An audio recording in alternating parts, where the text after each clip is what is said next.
In Scotland, the M74 northbound has 3 lanes restricted at junction 2A, Fullerton Road Junction. And on the trains, Greater Anglia and Avanti West Coast are facing major disruption between Shenfield and Southend Victoria, and between Milton Keynes Keynes Central and Watford Junction.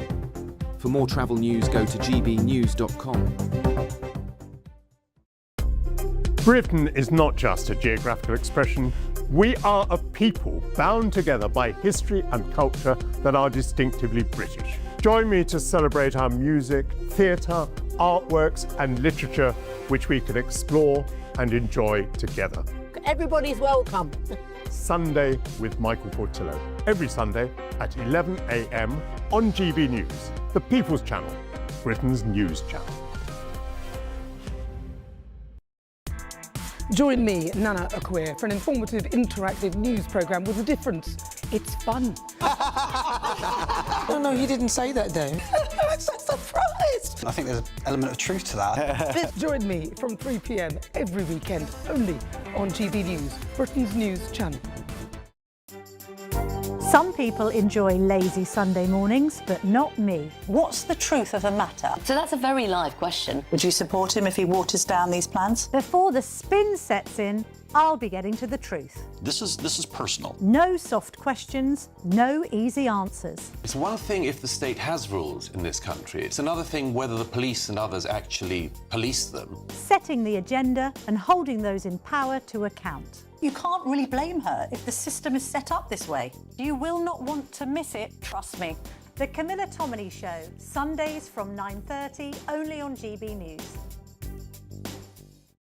Westminster's full of talk, but out here, it's the real world. Am I allowed to talk now? No, that's it.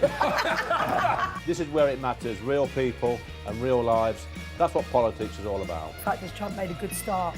No. Straight answers, no spin, and just a couple of pints. How many fingers have I got up? About 10. So join me for Lee Anderson's Real World every Friday at 7 p.m. only on GB News. The People's Channel, Britain's news channel.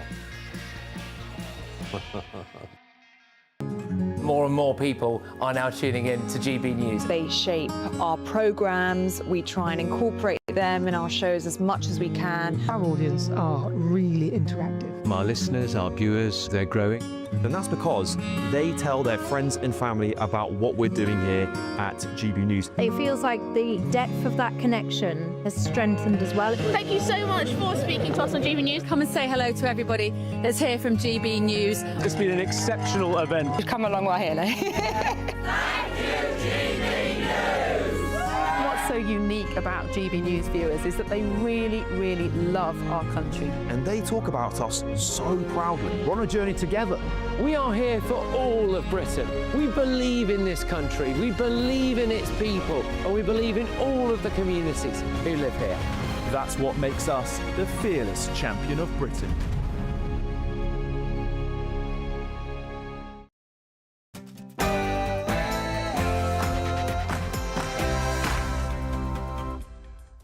It's 9:30 on Friday, the 21st of August, live across the United Kingdom. This is Britain's Newsroom with Charlie Peters and Miriam Case. Well, finally, some French resistance. Police in France prevent 185 small boat crossings in 3 months, as shocking new footage shows them being attacked by violent migrants attempting to cross the English Channel. And Harry heads home. The Sussexes return to Britain without taxpayer-funded security. Meghan might have an acting role lined up, and Harry wants to win back the King's trust. His friend, Archie Manners, gave his take on the motivation behind the move. I am in no doubt that the primary motivator of this move is the King's health. Meanwhile, the Royals' Balmoral holiday turns into a summit on Harry and Meghan, with the King, Queen and the Prince and Princess of Wales in attendance. Well, it would be a fly on the wall for that conversation. Meanwhile, GB News can confirm that Meghan has been offered an acting role within the United Kingdom. So, lots to come on that one. Stay tuned. Might be a new GB News presenter. And there's a West Bank war of words. Israel has branded the Foreign Secretary Ed Miliband of patronising his criticism of their settlement plans. It was only 2 weeks ago that he got this frosty reception in America too. Mr Miliband, do you still think the President is an idiot, a racist and a misogynist? And two Afghan illegal migrants, Khan Agar and Nurullah Ahmadzi, raped a woman at knife point while she was on a first date with another man in East London. They'll be sentenced in October. And terror victims are being remembered today when Britain is holding its first ever National Day for Victims and Survivors of Terrorism to ensure they're never forgotten. And a very special happy birthday to the world's oldest person, Ethel Caterham from Surrey. She turns 117 today.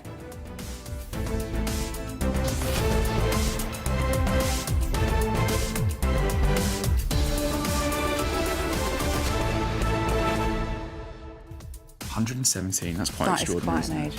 Gosh, you think what you've seen in your lifetime. Yeah. Probably the most extensive period of change that history's ever seen. Incredible. Yes. Yeah, remarkable.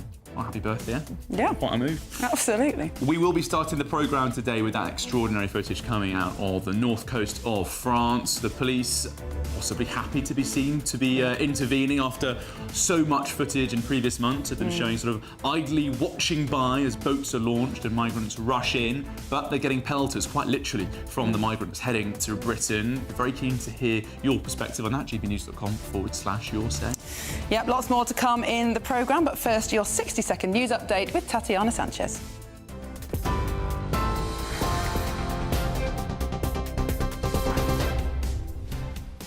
Good morning. The top stories from the GB Newsroom. Security for the Duke and Duchess of Sussex upon their return to the UK could cost millions of pounds, a former police chief has said, as uncertainty remains over how protection for the couple is to be funded.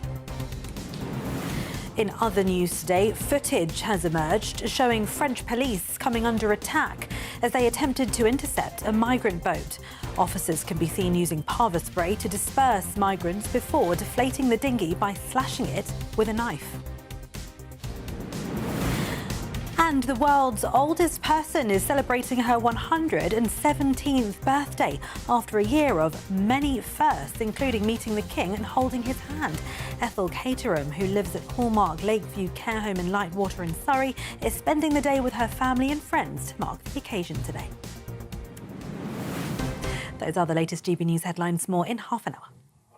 Tune in to GB News Radio wherever you are. Online, on DAB Digital Radio, on TuneIn, on Radio Player, on Nation Player and on your smart speaker. Just say, play GB News.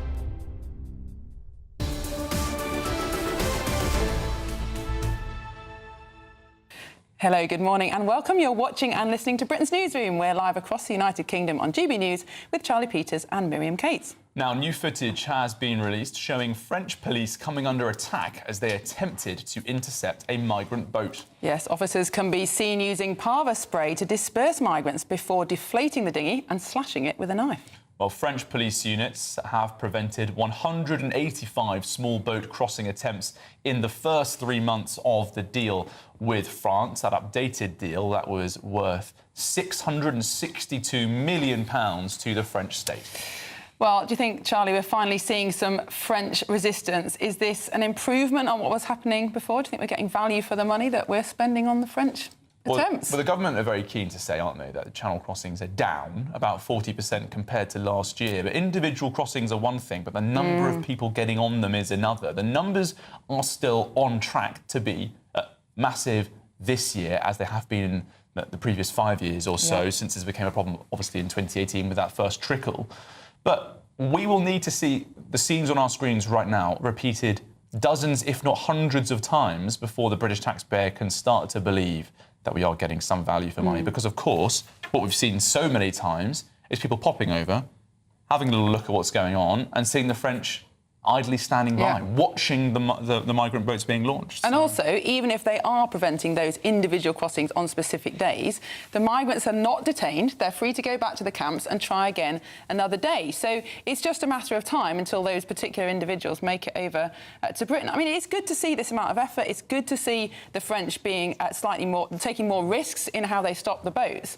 But it seems like an awful lot of effort and expense and difficulty when there is a much, much more simple solution, which is detain detain people when they arrive in the UK, deport them as quickly as possible, and just remove any incentive to come. That would save all this effort. Yep. Perhaps they wouldn't be launching in the first place. Well, let's get the views now of the deputy online editor of The Critic, and also he's a fellow at the Centre for Migration Control. Two jobs, Tom Jones. He's in the studio with us this morning. Tom, this footage, it's welcome footage, isn't it? The French police doing some work, but as we've just been discussing, is it enough?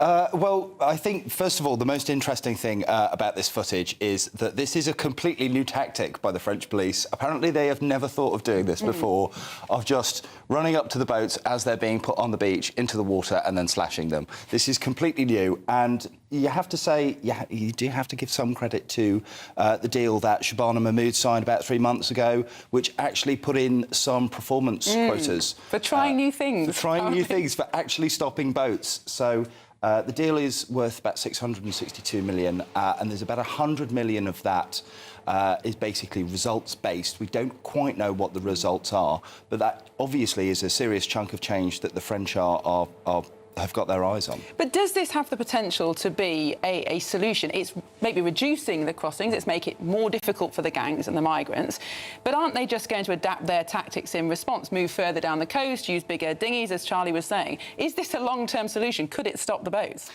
No, I think one of the things that the gangs have shown is that they are incredibly effective business. They're pretty much Britain's only growth industry at the minute. And we've already seen they've started launching from Belgium, quite significant numbers. They come down from the Belgian coast and then make the shorter crossing across to France. They're also offering, I think, 50% discount now for anybody with a child, because that makes interceptions much less likely. So we will see counter-adaptions. This is only early stages, I would say. You know, in another 3 months, probably, they'll have counter-adapted. Tom, almost every single day now, we are hearing news stories of atrocities being committed by small boat migrants. It does really feel like literally every single day a new headline, a new story from the courts of people being charged, or indeed recently there was a conviction just yesterday of 2 men raping a woman on a first date at knife point on an East London park. And at least one of those men arrived by small boat in 2023, put up in a hotel in London at taxpayer expense. Wouldn't we like that? It's quite a welcome thing. Most Brits would die for a chance to have 3 years paid for in London, for example. But he's getting it for free, and he repaid us by raping a British woman in East London. How much time do we really have left under the current processes that the government and the French state are putting forward before people here just say, enough, we need something far more radical and this won't do? Well, I think people are already saying that, and that's why Reform are doing so well. I just don't get what the political establishment is doing here. They just keep shuffling pieces around the board, making it look like they're doing something. But we all know what the problem is. The problem is that we have an overly generous migration settlement package that basically pulls people here, and then we have this insane legal framework that means we can't get rid of people here who shouldn't be here. And so, you know, these deals with France, as you say, they are a short-term solution, but they're not a long-term solution. The long-term solution is for these people to not be here and not come here in the first place. I think what's so frustrating about this issue is there are lots of problems that the government can't solve, or at least are very complicated to solve and will take years or even decades. I mean, financial problems, low birth rate, for example. But this is an issue that the government could solve pretty quickly by changing the law, by being stricter on deportations, by detaining people. That is within the gift of government. And yet, when are they going to wake up? We understand that some Labour backbenchers now are getting very frustrated and privately pushing for much stronger tactics. But is there any realistic proposition of that happening under a Labour government? No, frankly. I really don't think there is. I honestly don't think they've got the stomach for it. I think the MPs, the Labour MPs who are pushing for that, a lot of them are unhappy Starmerites. People like Mike Tapp, I've heard, is pushing for much stronger. He's the MP for Dover and Deal, so obviously he's got a vested interest. But fundamentally, I just don't think that Labour... This is not a problem that Labour wants to deal with. They want to come in and do nice Labour things, and they've elected 2 Prime Ministers now on the basis that they have been told that they will not have to make difficult choices. And so they just keep avoiding it. And I just really don't see that there is any, apart from Shabana Mahmood, any real drive to actually sort this problem at all. And of course, she's coming under pelters from her own side. Many backbenchers very distressed by Labour's more moderate approaches to dealing with the migration crisis in Britain, changes proposed to the ILR scheme, for example, changing the timeframes on that. As you've already said, there is this surge for reform and there is great anger among the British public in general on this. It remains the second biggest issue on the social attitude surveys, immigration, after the cost of living. Do you think that with their new policy to disperse people around away from hotels into HMOs and other accommodation, do you think that actually might shift the position of some of the backbenchers in Labour? Because as soon as you start putting 1,000 men in a village in Yorkshire, that Labour MP there, for example, and others might follow suit and going, hang on, are we getting this right? Yeah, I think so. But the problem with that is the number of sites is not going to radicalise, I think, enough Labour MPs. Yeah. But it might give them some significant voices and outriders against this kind of stuff. But again, the problem is here because this is not an issue they want to deal with. They're going to get around that particular problem by saying, you know, we support our border policy, but this is just not the right site for them. And so I think Rachel Maskell was saying the water supply was not sufficient or something like that. The water supply is not sufficient anywhere in the country. Well, that's true, so it's hardly a good excuse. Yeah. So, yeah, and that's basically, you know, that's a great example. I just don't understand how they're going to get around this issue. I think it's just going to rumble on and on and on. And yet they've tacitly admitted through this Home Office instruction guide to migrants published yesterday that they know that men coming from certain parts of the world do not respect women, do not understand the ideas of consent. They know that, and yet they're claiming that these people are perfectly safe to be integrated into communities. I think one of the most disgusting things about that was the fact that somewhere in government there is a graphic designer who had to sit down and mock up a 16-year-old girl's ID to show to migrants. That she's fair game once she's reached this age. Yeah. It's incredible. Using a name that you might associate more with working class areas or communities with Janine rather than Jane. You think? I thought that was quite an interesting bit of a giveaway in that language there.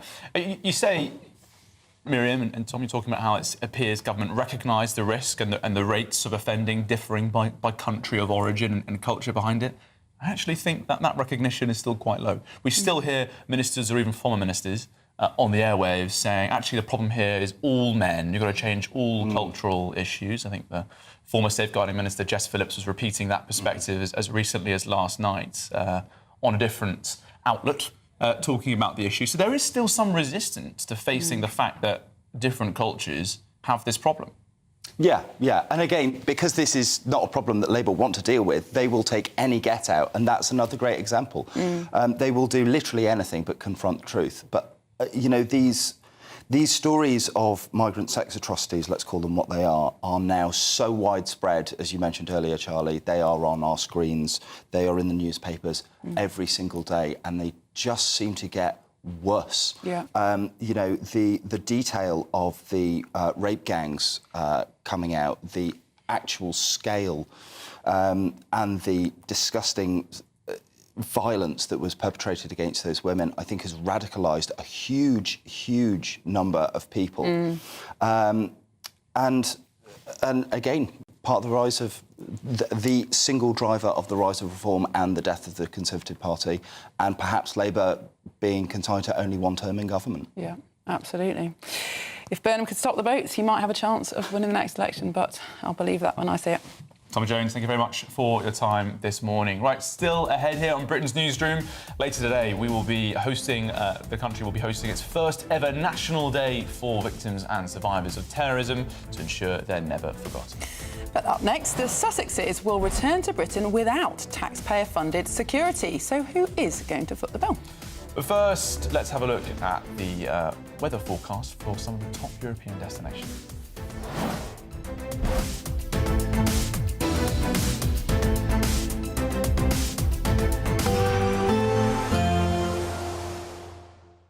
Ready to soak up that holiday sunshine? Won't we need some cover? No worries. All sorted. All Clear Travel Insurance sponsors GB News Travel Destinations Forecast. Thunderstorms are affecting parts of southern Alpine regions. It's turning quite wet and windy across parts of Spain and Portugal throughout this weekend.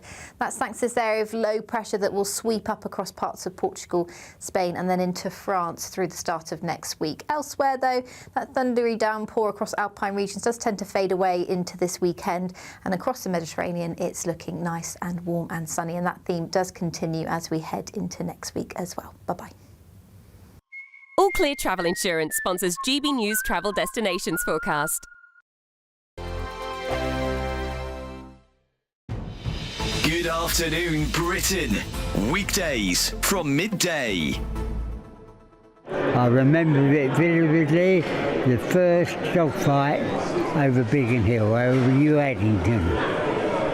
And this particular morning, the war started. My mother had asked me to go and get her a pint of beer from the... She wasn't a drunkard or anything, but she liked to drink on a Sunday morning. So she said, "Oh, son," she said, "go down and get me a bottle of beer, will you?" I mean, all was quiet in the Western Front. So I said, "Yes, Mum." So I'm going down the road now. I hadn't gone quarter of a mile, and all of a sudden there's this confusion, all this noise and that, zooming and banging. I thought, what on earth's that? And I looked up, and there they were, dogfighting over New Addington. GB News, the People's Channel. Good afternoon, Britain. Weekdays from midday. Joining us now is Head of Advocacy at Big Brother Watch, Jack Colson. Jack, interested to know your view on this. You know, why shouldn't I be able to wear my Meta glasses around? Well, certainly there are times and places where Meta glasses might be of use, particularly for those with visual impairments. The technology really could be a breakthrough, but we see these as the tip of an iceberg. Meta's glasses have already been potentially linked to facial recognition technology, which really would be a stalker's charter. And we are operating in an environment where perpetrators of harassment feel safe to use this technology, when really it's the public who ought to feel safe. So the government ultimately are going to have to explore restrictions on this kind of technology, and we're seeing civil society push back. GB News, the People's Channel.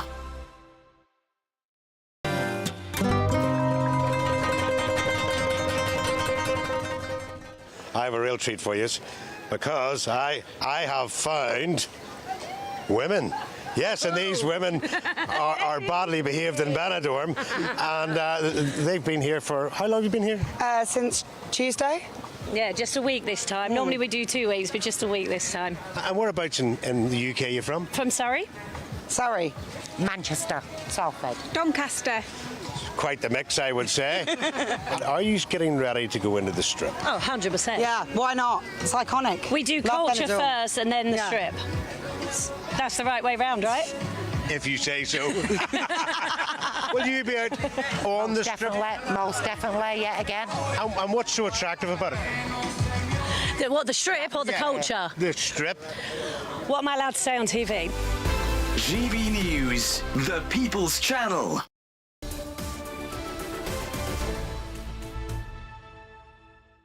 It's 11 minutes to 10. You're watching and listening to Britain's Newsroom on GB News. Now, Harry and Meghan look to win back the trust of King Charles following years of controversy. Well, this comes as the Duke and Duchess of Sussex announced they'll be moving to the UK next month and be enrolling their children in British schools. But the taxpayer will not be funding their security bill. Yes, Prince Harry's friend, Archie Manners, told GB News last night that the King's health is also a key factor to their return. The King is not a young man and he has cancer. So, I mean, without being too grim about it, he's not going to live forever. None of us are, but I suspect I might live a bit longer than he will. And I suspect, like a lot of these rifts, when it's done over the telephone, or in this case through the national newspapers, it elicits one kind of response. When you look at somebody face to face and have a conversation, things are seen differently, and I suspect that's what has happened here. I am in no doubt that the primary motivator of this move is the King's health. Well, GB News' royal correspondent Cameron Walker joins us now. Cameron, the biggest issue for the Sussexes in preventing them coming back before, even for holidays, has been security. What's the latest on that? Well, exactly, because Harry has said he doesn't feel safe to bring his wife and children back to the UK because of a security situation. So one of two things has happened. Either Harry is backing down, I think that's unlikely, and has accepted that the whole hoo-ha of suing His Majesty's government in His Majesty's courtroom, putting the King in a very difficult constitutional position as a result, and meaning they couldn't have contact during that litigation, was not worth it. Or the Home Office has indicated to him that they will review the level of protection he, his family and his family get while they are in the UK. If that is the case, and they do end up increasing the level of security, that could potentially cost the British taxpayer. As the Mail says, that could cost in the millions of pounds. As things stand, we don't know the answer to that. The Prime Minister was directly asked about it yesterday. He said this is a private security matter. Well, I'm sorry, Prime Minister, but if the British taxpayer is being asked to fund non-working royal security, I think that does become public interest. We don't need to know the ins and outs into exactly what protection is being offered. Clearly, that would be a security breach. But I think if taxpayer funds is being used to fund this non-working royal couple, I think we do need to know about that. And then the public can make up their own minds as to whether they are happy or not about it. Is the indication of what the Prime Minister said, that it's a private matter, is that a suggestion that the taxpayer won't be footing the bill, that for now it's not really in the government's interest, because as it stands, it isn't? Well, the minister, I think two things there. Ministers are always really uncomfortable answering questions about the royal family. They always squirm when they're asked a question about it because they do want to not upset the King or Buckingham Palace. I think that's the first thing. The second thing to point out is it's obviously police which are protecting members of the royal family and senior ministers, which falls under the Home Office and Shabana Mahmood. Shabana Mahmood, as the Home Secretary, does not have any direct involvement in that decision-making process. Right. It's a committee called the Royal and VIP Executive Committee, made up of Home Office officials, senior police officers, and crucially a member of the royal household. Now, the member of the royal household in question, who has been well documented, has had a big falling out of Harry in recent years, is leaving the royal household next year. Of course, that's speculation as to whether that is a part of Prince Harry's decision-making process, but we were expecting a review over Harry's security anyway in March, which didn't happen. It was delayed for some reason. So let's see what happens in the next few weeks. Should they not be treated as any other private individuals, though, Cameron? So if, for example, a celebrity, a pop star or something like that was subject to a particular level of threat, the police, the Home Office would decide to provide them with security. That would be completely private. That wouldn't be known to the public. Isn't that the right approach? If there was an imminent threat, of course, Prince Harry would be told about it and he would get protection, as any individual within the United Kingdom does so. I think the issue, because Harry and Meghan are such public figures, is that lone wolf attacks are very hard to predict. OK. Cameron Walker, thank you very much for your insight. You'll be back with us later this morning. Well, still ahead on Britain's Newsroom, Israel brands the Foreign Secretary Ed Miliband patronising after calling their settlement plan unacceptable. You are watching Britain's Newsroom, Britain's favourite morning show on GB News. Do get in touch, gbnews.com/your say, particularly keen for your perspective on this brewing row between Ed Miliband and the Israelis. Well, lots more coming up. First of all, your weather.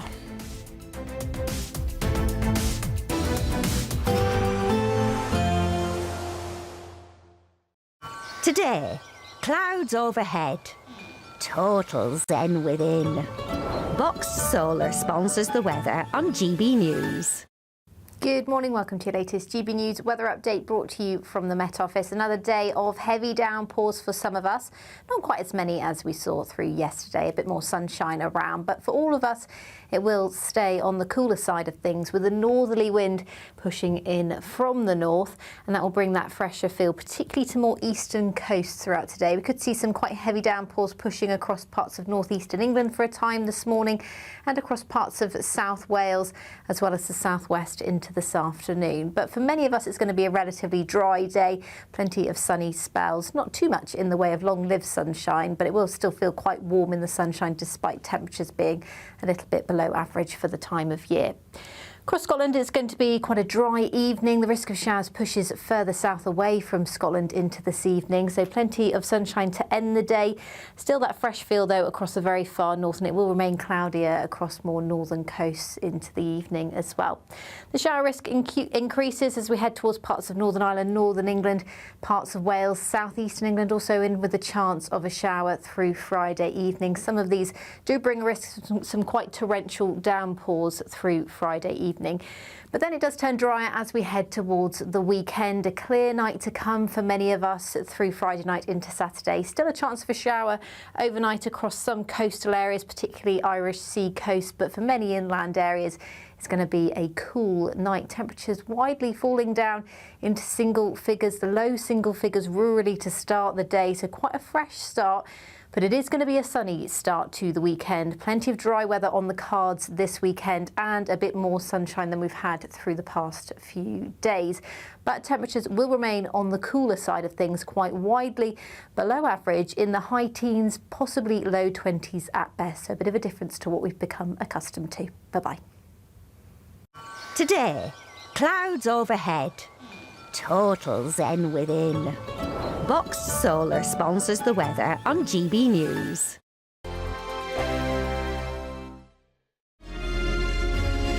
Thank you, Britain, for the thousands of you who are becoming friends of GB News each and every week.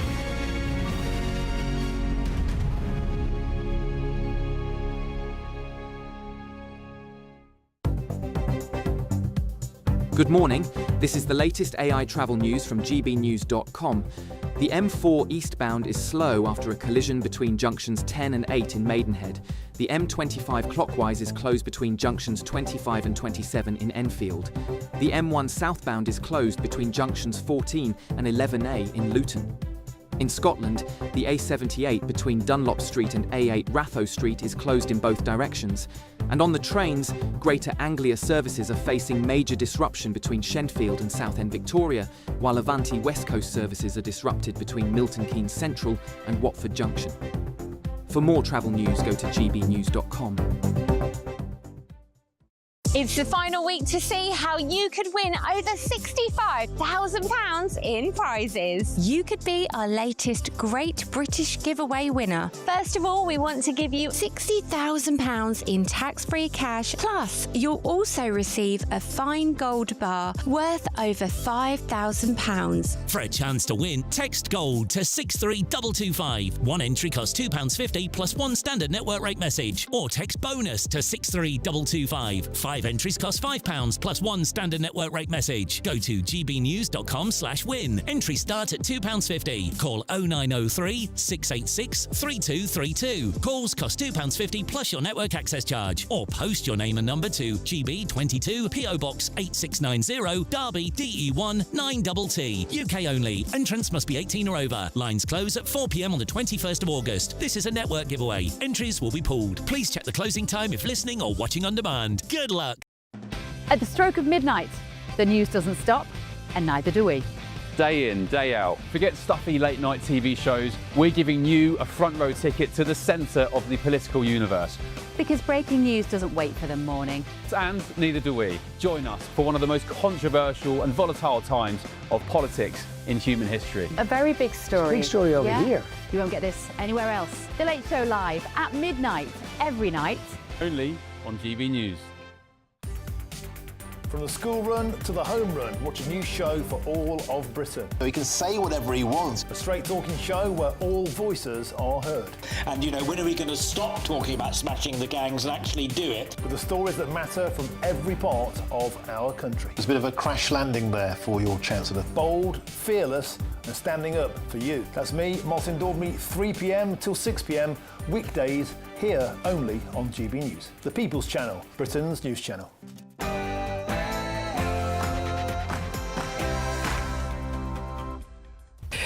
It is 10 a.m. on Friday, the 21st of August. We are live across the United Kingdom. This is Britain's Newsroom with Charlie Peters and Miriam Cates. Well, has there been some French resistance? Because the police in France have prevented, they say, 185 small boat crossings in 3 months.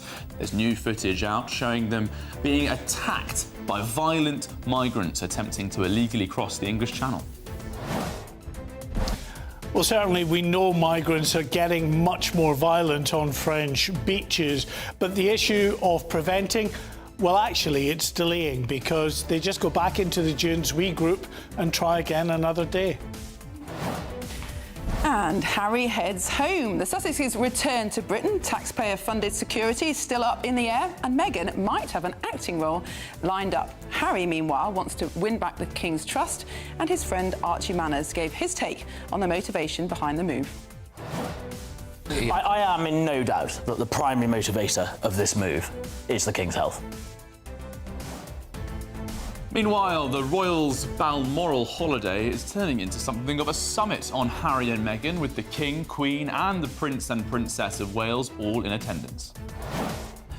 There's to be a fly on the wall for those conversations. Meanwhile, security very much up in the air. The Mail reporting that it could cost the British taxpayer £5 million if the Home Office decides to increase their security. So what is the answer for Harry and Meghan? More details shortly. Meanwhile, 2 Afghan illegal migrants, Khan Agar and Nurullah Amzai, raped a woman at knife point while she was on a first date with another man in East London. They'll be sentenced in October. And today, Britain will hold its first ever National Day for victims and survivors of terrorism to ensure they're never forgotten. And a very special happy birthday to the world's oldest person, Ethel Caterham from Surrey. She turns 117 today.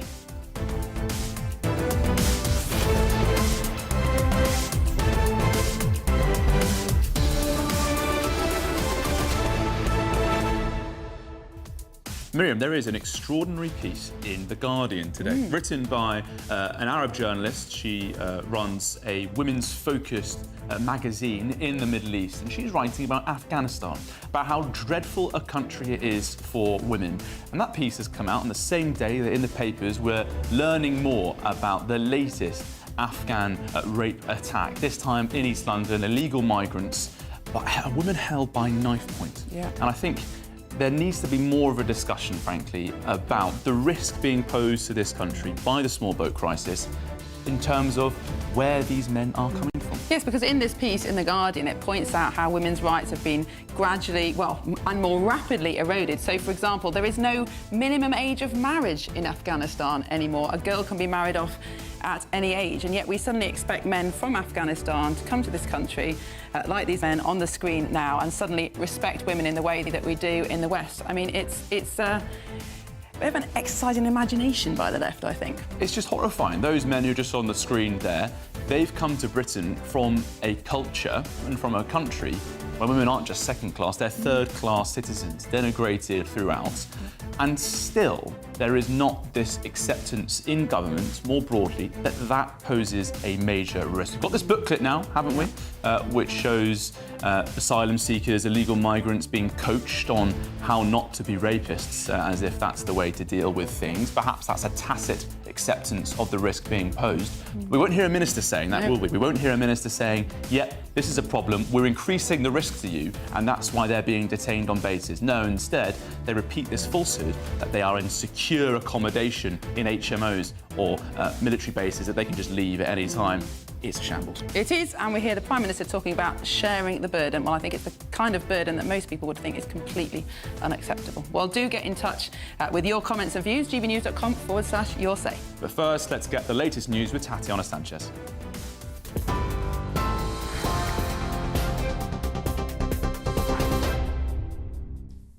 Thank you very much and good morning. The top story: security for the Duke and Duchess of Sussex upon their return to the UK could cost millions of pounds, a former police chief has said, as uncertainty remains over how protection for the couple is to be funded. Prince Harry and Meghan's plan to move back to Britain was revealed on Wednesday night. The King only found out 3 days before.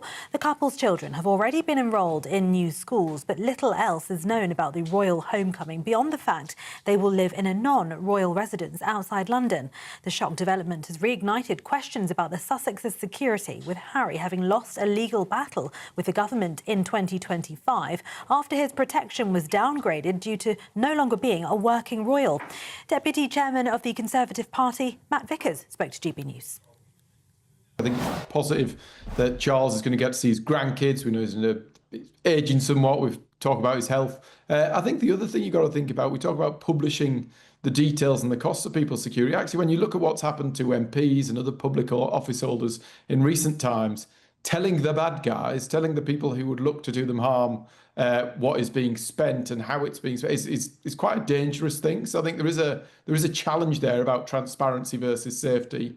And I think actually it's on the Home Office, it's on the police to look at the list, the risk, look at what is being threatened, what those challenges are, and make a proportionate and fair response to them. Nobody would want to see a situation where something was to happen to Harry and Meghan.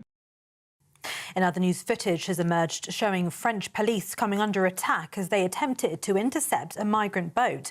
Officers can be seen using pava spray to disperse migrants before deflating the dinghy by slashing it with a knife. It comes as a new elite French police unit has stopped 12 so-called taxi boats travelling up the coast to pick up migrants waiting to cross the Channel to Britain. The operation is part of the new £662 million UK-France deal aimed at tackling channel crossings. French police units have prevented 185 small boat crossing attempts in the first 3 months of the deal. Now, the UK is set to experience more storms and rain over the upcoming autumn and winter seasons caused by an unprecedented El Niño event, forecasters have today warned. El Niño is declared when sea temperatures in the tropical eastern Pacific rise 0.5 degrees above the long-term average, impacting global rainfall patterns and average temperatures. The natural warming of sea temperatures is forecast to reach more than 3 degrees in the coming months, making this year's weather event the largest since the 19th century, according to the Met Office. The government borrowed slightly more than expected in July, according to figures published as Chancellor John Healey draws up his first budget. The Office for National Statistics said borrowing was £2.3 billion more than official forecasts from the Office for Budget Responsibility. Borrowing was £1.8 billion in July, two-thirds higher than the same month last year. Economists warned the figure will restrict Mr Healey and the Prime Minister Andy Burnham's room for manoeuvre as they target measures aimed at easing the cost of living for households. Elsewhere, millions of former students are seeking compensation from universities over disrupted in-person teaching during COVID. Around 200,000 students have already joined the landmark legal claim against at least 88 universities, including KCL and LSE. The deadline for new claimants is fast approaching, closing this evening. And the world's oldest person is celebrating her 117th birthday after a year of many firsts, including meeting the King and holding his hand.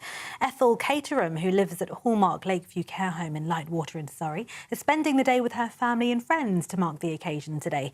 In a statement, she said, "Thank you for all of the kind birthday wishes. Even at 117, I've had many firsts this year, from stroking a llama to holding hands with the King." Those are the latest GB News headlines. More in half an hour.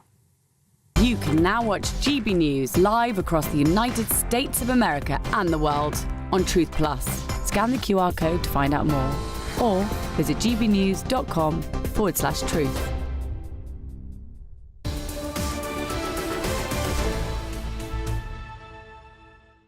Hello and welcome. This is Britain's Newsroom, live across the United Kingdom on GB News with Charlie Peters and Miriam Cates. Now, on GB News, we've been proudly highlighting the dangers of the small boat crossings, but some of the horrendous crimes against women seem to be getting more and more frequent, Charlie, almost one a day in the newspapers at the moment. Yes, and the latest shocking attack is from two Afghans who raped a woman at knife point in East London after she was approached while she was stargazing with a man on their first date. The knife was put to the neck of the man who was on the date with her while they took it in turns to attack that poor woman. Absolutely horrific. Absolutely shocking. Well, Khan Agar and Nurullah Amzai attacked the woman in Barking Park in East London last year. And as Charlie just said, they took it in turns to attack the woman whilst the man was held at knife point. And they threatened to kill him if he called the police. Meanwhile, yesterday on GB News, we had the Labour Minister, Georgia Gould. She was defending what she said was secure accommodation for migrants who cross the Channel. Have a listen. So military bases are, by their nature, a more secure, more contained accommodation. There's obviously security in place where there is that accommodation, and so people are free to leave and go to the shops and do the things that they need to do. But there is, it's a carefully monitored, secure situation, and more secure than a hotel. And I think that's and critically more affordable. Well, those men were in hotel accommodation in London when they committed that horrific attack. But you've heard the minister there talking about how moving into military bases is more secure, even though they can go out and do the things they need to do. I think that was a direct quote. Well, let's speak now to our Home and Security editor, Mark White, for more on this. Mark, this is a truly shocking attack, but I think it points to the fact, a concern that many people have, they aren't in secure accommodation when they come to Britain. I think the level of ignorance, or at least befuddled thinking from the minister there, was just astonishing. The fact is they are not in secure accommodation. They might be in an army barracks, but they are free to come and go. They can go off for days at a time before any alarm bells are ever sounded over where an individual might be. And that's the concern that people in Crowborough or Wethersfield or wherever else these illegal immigrants may be placed around the country have. There is no detention centre as such, which is what many people would like to see. You cross illegally while your status is determined, whether you should be granted asylum, you should be held in proper secure accommodation. In other words, not allowed to leave that secure accommodation until it's been determined that you're either accepted or not accepted. And of course, this latest case, you're showing these two absolute horrific individuals there. This is just the latest in a long line of terrible sexual offences that have been committed by those arriving illegally into this country. Now, one of those men, Nurullah Amdai, arrived here on a small boat. The other, Khan Aga, also arrived illegally. It's not been determined whether it was a boat in the back of a lorry or how that happened, but both illegals, and it points to the fact that, you do not know what's in the background of an individual, but more to the point, you don't know actually what's in the mind of an individual. And when they're coming from countries and cultures where their attitude towards women is not as evolved, to say the very least, in comparison to a Western democracy like the United Kingdom, there is an inherent risk. That is now being acknowledged by the government in the fact that they put out these pamphlets to these individuals coming here to say to them that these are the behavioural norms we expect from you when you come into this country. But the difficulty with that is you can't just issue a pamphlet and expect people to abide by a set of rules if their very essence and upbringing has been to have a different attitude towards women and sex than they would necessarily have if they were brought up in this country. No, absolutely. Do you think the government is really, really underestimating the impact of these crimes? I mean, this is not kind of theft or shoplifting, as bad as that would be. These crimes, these brutal rapes, change a person's life forever, destroy a person's life forever, and yet they can easily be prevented. I think there's a certain level of denial within government circles. It is as bad as it is, but I think there are many people within government as well that are only too aware of the tension simmering now in communities right across the country. And interestingly, with the publication of this pamphlet, I think that gives lots more in terms of legal ammunition to communities like Wethersfield or Crowborough going forward. When if they take cases to the likes of the High Court, you're able to argue, look, our very own government is acknowledging there is a risk in taking people in from certain countries and cultures because of their attitudes towards women and girls and their attitudes towards committing certain criminal offences.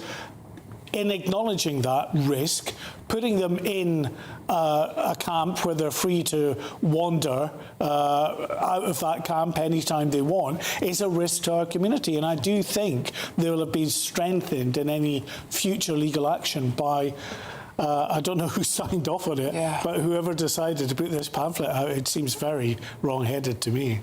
As you say, Mark, there is this awareness in government and the policing, this concern about what people think in these areas where migrant camps are being set up, that they're concerned about, that phrase you hear all the time, isn't it? Community tension, community cohesion.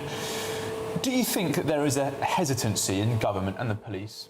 This is a question with an implied answer. A hesitancy to not share more information when these offences take place because they're worried about the local reaction.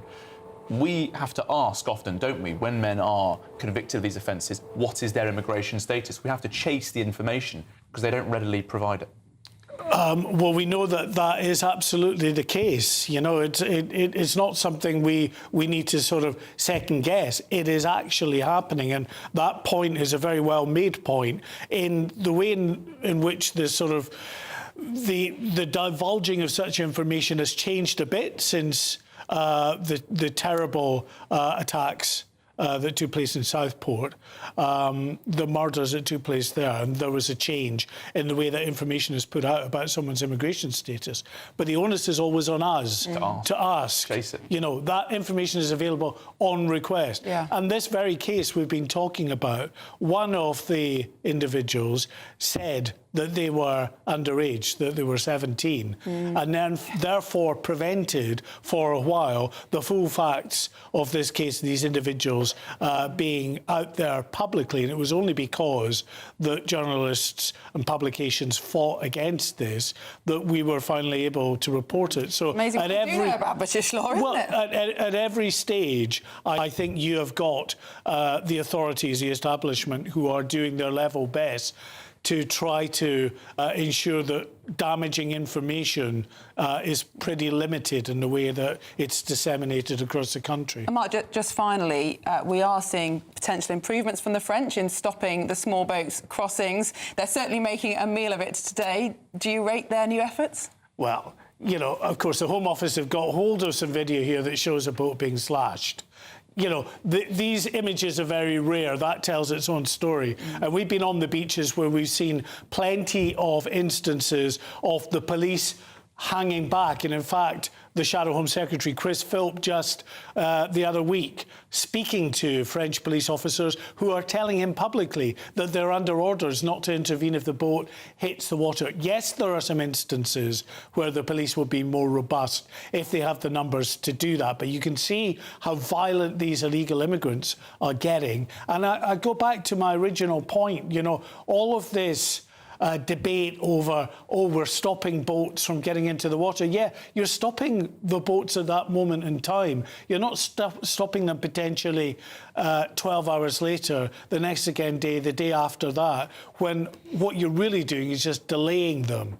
I will concede, I think, that more police officers around Calais and Dunkirk is forcing a change of tactics by the people smugglers. They're going much further south down the coast. Logistically, that's a more difficult operation.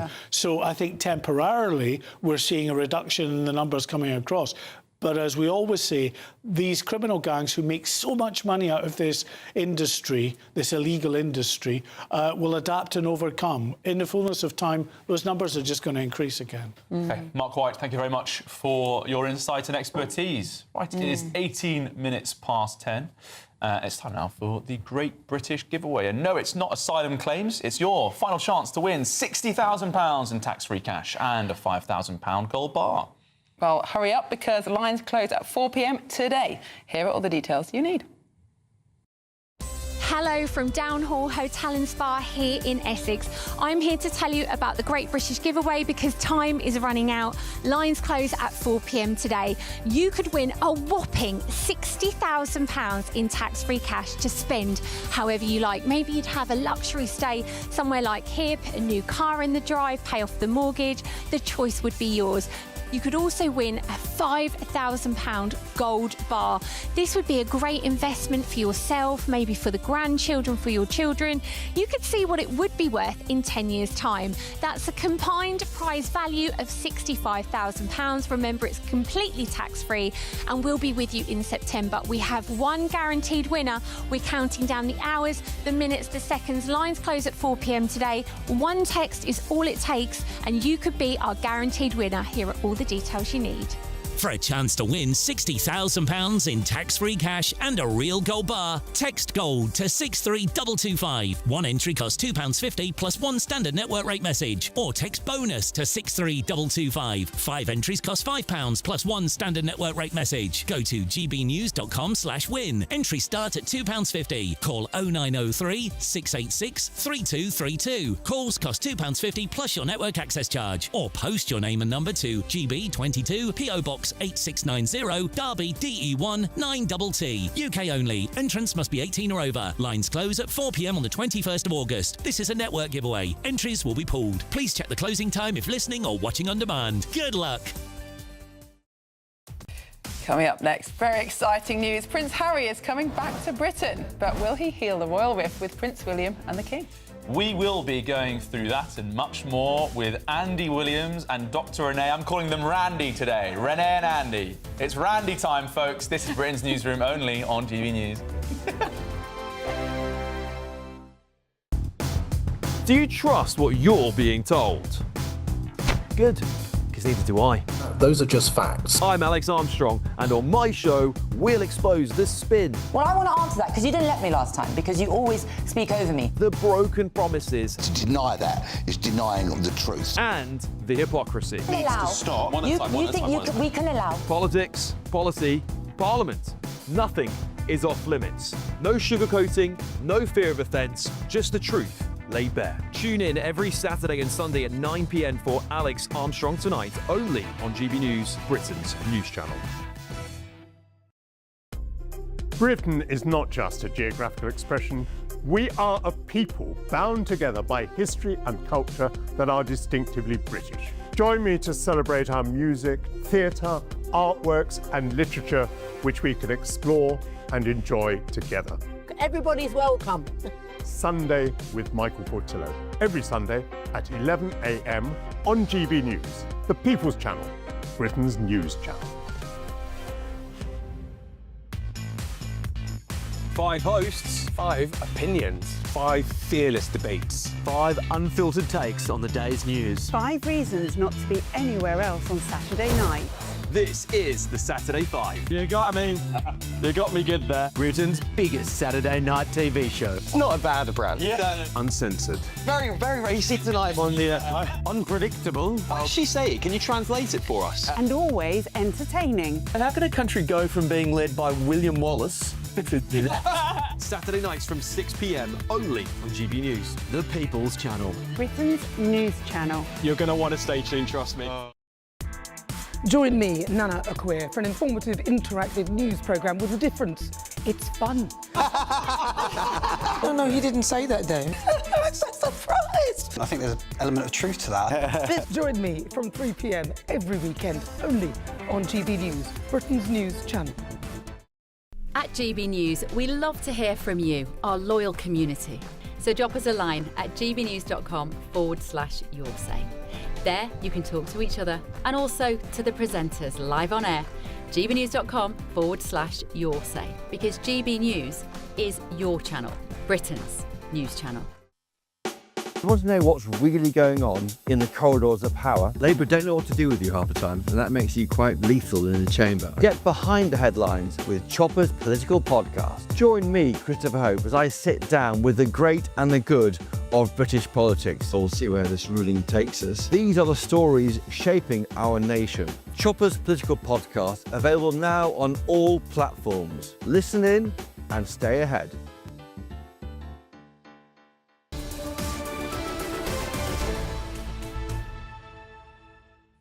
Welcome back. It's 10:24. This is Britain's Newsroom with Charlie Peters and Miriam Cates. We're joined by our panel, GP and political commentator Renee Honderkamp and Labour commentator Andy Williams here in the studio. And there's only one story in town, Andy. I'm so excited about this. That's not true, but there's a big story in town.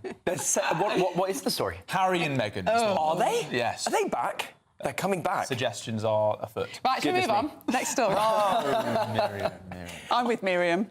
I know it is capturing perhaps more attention in the papers than necessarily is in the front rooms of the nation. But there are some interesting developments, Andy, that Meghan might be working in Britain instead of working in America. Well, she's going to be running her lifestyle brand, right? As ever. I think that counts as a skilled worker visa.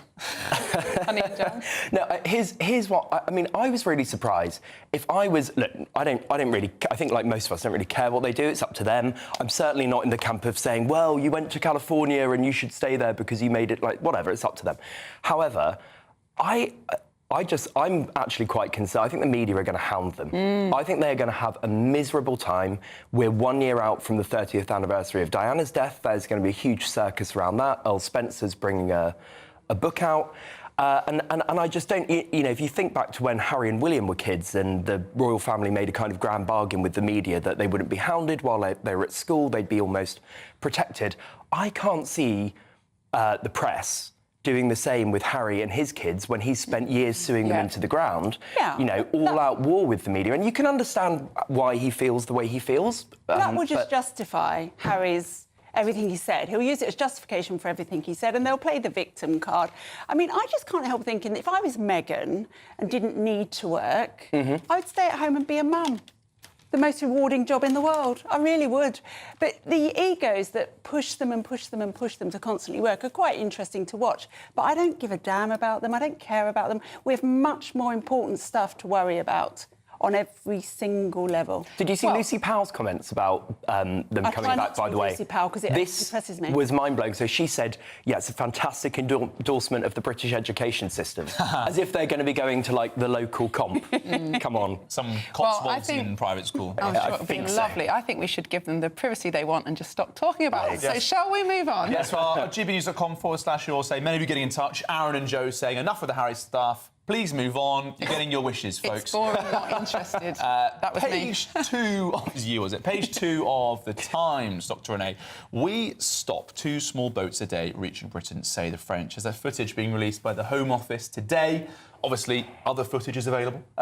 Chris Philp was on the beaches, was only a month ago, doing a good job as a sort of a small boats correspondent, freelancing in a different role. But he was capturing footage of them doing nothing. Now they're keen to stress, actually, here's footage of them doing something. Yeah, and I saw some footage of them this morning getting things hurled at them and slashing boats, and that's fine. But the question is, what's going to happen to those people that were going to get on that boat? They're not going to say, do you know what, let's live in France and just decamp from where they are and go to Paris and set up there. They're actually just going to wait for the next boat. That's what we're doing. We need to actually stop them landing on our shores. So let them come. But if they know they're going to land and be deported to wherever, they won't come. And that's what needs to be done. I mean, Andy, Renee's right, isn't she? This could reduce the boats, but it's not going to stop the boats. And the government increasingly has a problem on its hand with growing awareness of the kind of crimes that some small boat migrants are committing. The 2 Afghans convicted yesterday. How can the government stand by and watch, even if the French are making progress? Well, firstly, I think some is exactly the word. You know, you hear in some quarters that everybody who's coming here on a small boat is some kind of wannabe criminal who wants to start a gang or kind of unleash hell on the British people, and it's just not true. Look, I think progress is being made slowly but surely. Obviously, I know Renee's rolling her eyes at me. Yeah. I miss this, Renee. I missed you. I miss you looking at me with sheer contempt. Look, I do think progress is being made, but obviously it's not enough. I think the problem to start with was the idea that we would stop the boats. This was a ludicrous slogan in the run-up to a general election. Who knew he was out of time and was in Rishi Sunak, who was, rolling his last throw of the dice. It's not realistic. Too much in British politics, we try to make out that we have very, very straightforward silver bullet solutions to very complex problems. And unless you're Reform and you think we can just get the Navy to police the Channel and into which I don't think that's realistic or viable. this is complicated, Right, and we have to be honest about Two that. things you said there that are materially wrong. OK. So, number one, nobody says that everybody who gets off those boats is a criminal.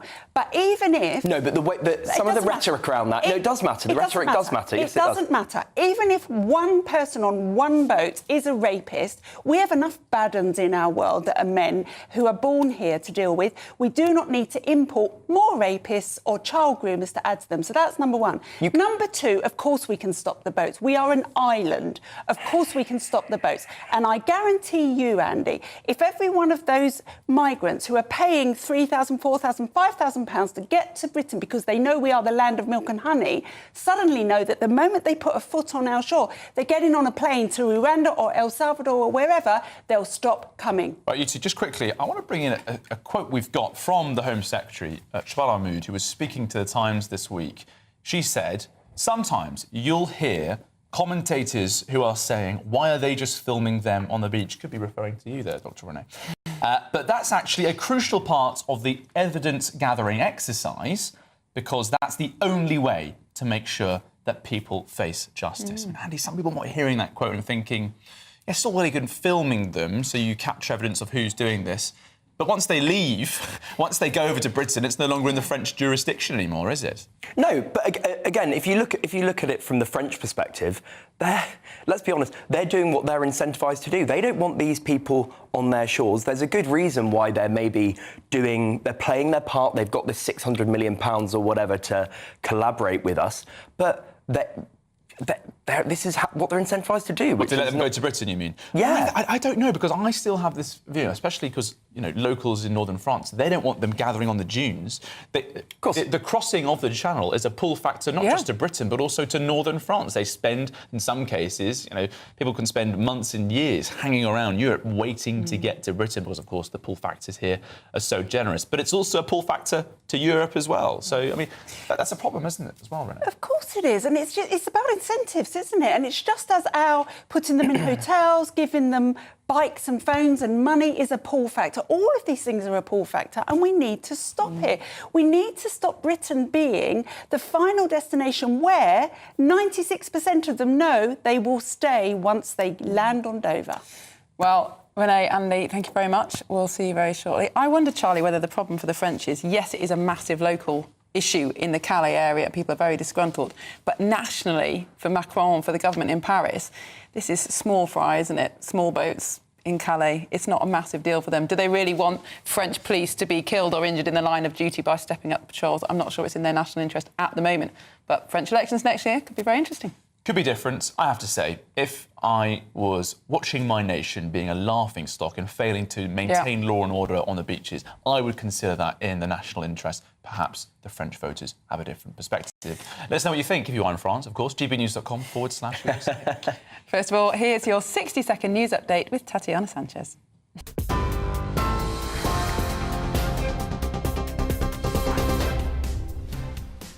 Thank you very much. The top stories at 10:30. Security for the Duke and Duchess of Sussex upon their return to the UK could cost millions of pounds, a former police chief has said, as uncertainty remains over how protection for the couple will be funded.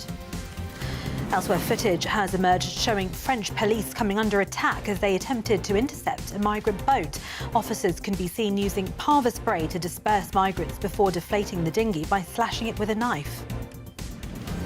And the world's oldest person is celebrating her 117th birthday after a year of many firsts, including meeting the King and holding his hand. Ethel Caterham, who lives in a Hallmark Lakeview care home in Lightwater in Surrey, is spending the day with her family and friends to mark the occasion. Those are the latest headlines, more at 11 o'clock. Tune in to GB News Radio wherever you are. Online, on DAB Digital Radio, on TuneIn, on Radio Player, on Nation Player and on your smart speaker. Just say, play GB News.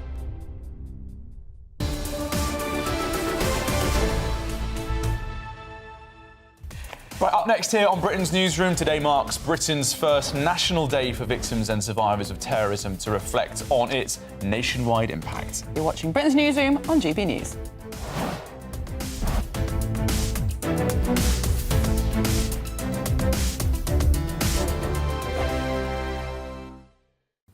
Good morning, welcome to your latest GB News weather update brought to you from the Met Office. Another day of heavy downpours for some of us. Not quite as many as we saw through yesterday, a bit more sunshine around, but for all of us it will stay on the cooler side of things with a northerly wind pushing in from the north, and that will bring that fresher feel particularly to more eastern coasts throughout today. We could see some quite heavy downpours pushing across parts of northeastern England for a time this morning and across parts of South Wales as well as the southwest into this afternoon. But for many of us it's going to be a relatively dry day, plenty of sunny spells, not too much in the way of long-lived sunshine, but it will still feel quite warm in the sunshine despite temperatures being a little bit below average for the time of year. Across Scotland, it's going to be quite a dry evening. The risk of showers pushes further south away from Scotland into this evening, so plenty of sunshine to end the day. Still that fresh feel, though, across the very far north, and it will remain cloudier across more northern coasts into the evening as well.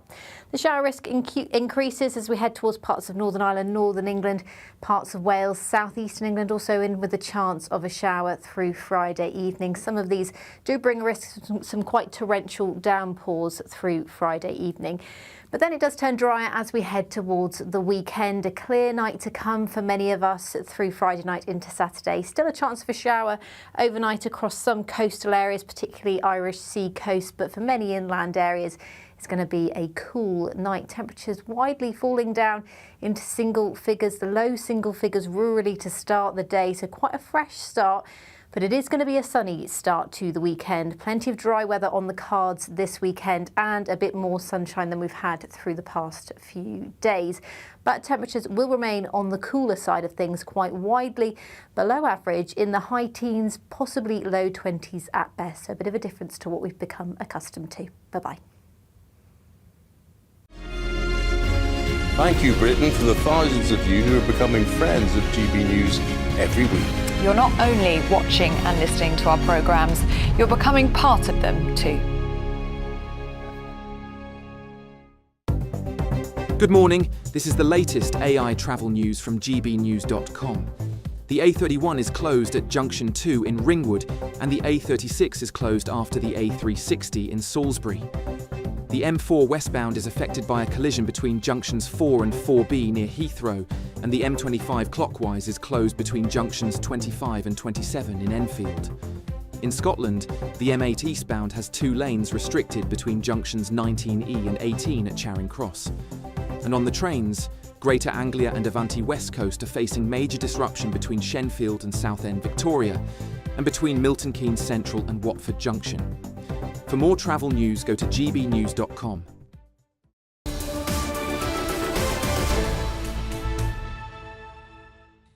Welcome back. It is 10:37. You're watching Britain's Newsroom with Charlie Peters and Miriam Cates. Well, sorry about that. The auto cue has just been changed at the last minute. She's composing herself. I'll carry on here. Today marks Britain's first National Day for Victims and Survivors of Terrorism, reflecting on the impact that it's had nationwide. Well, hundreds of victims, survivors, bereaved families and emergency responders will gather in central London for a ceremony and a 2-minute silence. But we're joined now by a remarkable man, Darren Frost, who helped to tackle the terrorists who launched the sickening London Bridge attack in 2019, where 2 people were killed. Darren, thank you so much for joining us today. What do you make of this National Day of Remembrance for victims and survivors of terrorism? Why is it being launched, and what do you make of it? Well, thank you for having me on. Yeah, I think it's a fantastic thing that the government has done. We didn't have a day for victims and survivors of terror, and I think it's an important day for us all to take stock, reflect on those who've passed, the incidents that occurred, but also reflect on how things can be improved. And also celebrate the lives of those who are lost. So, yeah, I think it's a very emotional day, but it is a good day for us to stop and take stock. And why is it so important to have a particular day for victims of terrorism? Do you think that the experiences of victims are kind of underestimated by people generally, overlooked compared to other tragedies? I think having a separate day is really important so that we can just remember the incidents that happened and those that who we have lost. I think it's a really good moment for us to remember that they mattered. And what's really interesting about victims of terrorism specifically is that they are innocents that were victims in lieu of the state. These are political acts of terrorism against our state, and these are the citizens who happen to be in the way. So that's why I think it is specifically important for us to have a national day to remember the victims and survivors of terror. Darren, if you're happy to talk through what happened on that day in 2019, please could you tell our audience what you did that day and how it's changed you since? Yeah, it's a bit of a crazy event. I was at an event for work. I was working for the Ministry of Justice at the time, and it was an event to celebrate 5 years of learning together, where Cambridge University would have students learning alongside serving prisoners, which was a remarkable initiative. Unfortunately, one of the attendees or delegates was a convicted terrorist who attended that day, and he strapped on himself an improvised explosive device, a really realistic looking fake bomb, and 2 8-inch kitchen knives that he brought with him to the event. And just after the interval, he went to the bathroom, strapped these onto his hands with duct tape, and had like a protective jacket. And he unfortunately started attacking delegates there. He killed Jack Merritt and Saskia Jones, and I'd like to take a moment just to acknowledge them. And whilst we were in the hall upstairs, we heard the shouting, so myself and some others responded. I saw Saskia fatally injured on the stairs, so I grabbed a narwhal tusk we didn't know what we'd face, but I grabbed a narwhal tusk to batter off whoever was doing this. I arrived downstairs to see the perpetrator and another lady laying behind him. So we chased him outside of the building and chased him on London Bridge, and there was some footage of me chasing him down and stabbing him with the narwhal tusk. And then I jumped on him and held both his wrists so that he couldn't stab anyone, but also because I believed if I held his wrists, he couldn't set off the bomb. The police arrived quite shortly after that, and they put guns at our heads and shouted at us all to move away. I refused to let go because I believed that if I let go, he was going to detonate the bomb, kill the police and everyone around. But then after a while, we had a bit of a scuffle, and the police pulled me off and shot him 3 times. And then we went back inside, and then later they shot him another 17 times. Extraordinary bravery and quick thinking, Darren. Do you think that this country is doing enough to prevent terrorism? We know that the security forces regularly foil plots, but the Prevent scheme that's supposed to identify people who are at risk of carrying out attacks has come under a lot of criticism recently. What do you think could be done to improve this? I don't think it's just up to the security services. I think it's up to every person to try and look out for any risks that may be there. The security services can't be everywhere. And that's what Prevent tries to do. It tries to get more eyes out in the community, getting people referring in to see things that may be a warning sign or something that is a potential risk. So I think Prevent does a good job in trying to recognize those. No system's going to be perfect. And I think that the government is trying to look better at things when they're releasing prisoners, for example, not allowing automatic release for people who are at the highest risk. So I think there are actions that are being taken. We can never be 100% safe, and sadly, these sorts of attacks will happen again. But yeah, I think it's for all of us to look out and report things if we do see them. Yes, Darren, quite right. So we need to give people the confidence to know that when they do share information, that will be heard and trusted and actioned. Darren, just finally, you were awarded the Queen's Gallantry Medal. In fact, it was signed off by the late Queen in the last week of her life. I know you didn't do what you did for honours, for recognition. You did it because you were trying to save lives in a highly shocking scenario. But how did it feel to be awarded the Gallantry Medal? And what does that medal mean to you? What does it represent to you?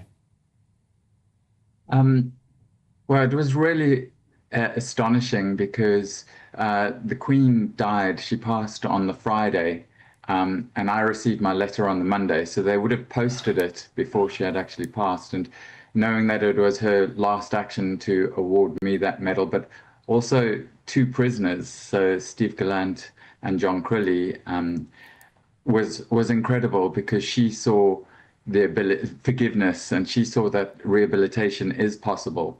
And I know that this is an incident that's really contrasting because we also see an example of where rehabilitation wasn't possible. But for me, I went and I received it alongside Steve Gallant, and that was really poignant for me. It was a lovely event. It was mixed emotions because obviously it's not a celebration. It was some horrific things that we saw and dealt with, and a lot of loss of life. And so it's really a challenging one. I am honoured, but also it's a reminder of something horrific that happened. So yeah, mixed emotions on that one. Okay, and Darren, you're following in a long line of South Africans honoured by the British state for bravery. So no, thank you very much for all that you did on that day, and thank you very much for speaking to us this morning. Thank you, Darren. Thank you for your time. Yeah, what a hero. Incredible. And we will Amazing be story. marking the Remembrance event all day on GB News. Stick with us because you'll be hearing from more extraordinary people like Darren Frost. Well, lots more to come on Britain's Newsroom. GB News after the break. I forecast a perfect holiday in the sun. Weather looking good then? For sure, and no worries about our travel insurance. All Clear Travel Insurance sponsors GB News travel destinations forecast. Thunderstorms are affecting parts of southern Alpine regions. It's turning quite wet and windy across parts of Spain and Portugal throughout this weekend. That's thanks to this area of low pressure that will sweep up across parts of Portugal, Spain and then into France through the start of next week. Elsewhere, though, that thundery downpour across Alpine regions does tend to fade away into this weekend. And across the Mediterranean, it's looking nice and warm and sunny. And that theme does continue as we head into next week as well. Bye-bye. All Clear Travel Insurance sponsors GB News travel destinations forecast. Good afternoon, Britain. Weekdays from midday. Joining us now is Head of Advocacy at Big Brother Watch, Jack Colson. Jack, interested to know your view on this. You know, why shouldn't I be able to wear my Meta glasses around? Well, certainly there are times and places where Meta glasses might be of use, particularly for those with visual impairments. The technology really could be a breakthrough, but we see these as the tip of an iceberg. Meta's glasses have already been potentially linked to facial recognition technology, which really would be a stalker's charter. And we are operating in an environment where perpetrators of harassment feel safe to use this technology when really it's the public who ought to feel safe. So the government ultimately are going to have to explore restrictions on this kind of technology, and we're seeing civil society push back. GB News, the People's Channel. GB News Breakfast, every day from 6 a.m. I do think it's worrying that young people, I mean, are they I think they are more risk averse. Yes. I think they are scared of getting into personal space. I think you're right, there are issues about consent and everything else. But how sad that people say that it's been a year since they've been kissed. What is life for if you're not having a little kiss every now and again? Yeah, the death of the kiss. Apparently, much younger people now haven't had a good snog in over 12 months on average, the people that have been interviewed. But I would hazard a guess that that's because people are frightened. Men don't know when they can approach women anymore. Men can think 1 or 2 steps ahead on the same board, whereas a woman will think about 18 steps. So I think you're overthinking it. If a man takes you to Paris for the weekend, a woman will come back disappointed that they haven't proposed to them. Whereas a man thinks they've done a really great thing. Why do men always think you're going to be proposed to in Paris? That you expect that. We don't expect that. Just take us to Paris. The People's Channel. Good afternoon, Britain. Weekdays from midday. I'm thrilled to say now I'm joined by another World War II veteran. In my judgment, the Mosquito was a better aircraft because it's got 2 Spitfire engines. And you flew it all over Europe. You told me that you had a particularly memorable flight near Berlin. What happened there? A shell came up underneath, it lifted up the aircraft and it interfered for a brief period with the fuel supply.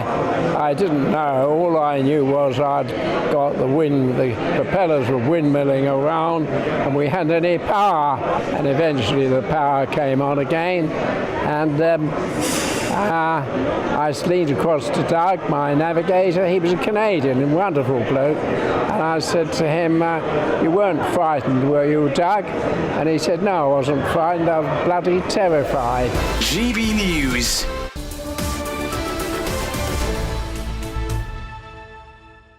It's 11 minutes to 11 and you're watching Britain's Newsroom with Charlie and Miriam. Now, the royal family have turned their annual summer holiday at Balmoral into a summit amid Meghan and Harry's return to Britain.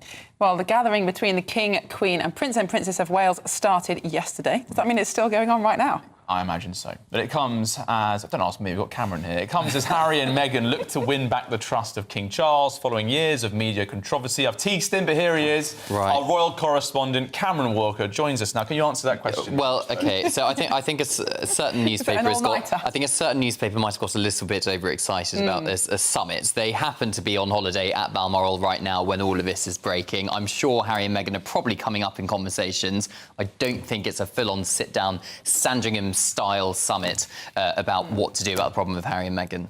Typical of a certain newspaper, isn't it, really? Actually, still a good story. I've got to ask you this question, Cameron, and I think, as you know, I think you're a brilliant reporter and you do a great job about the constitutional implications of stories like this, which are important.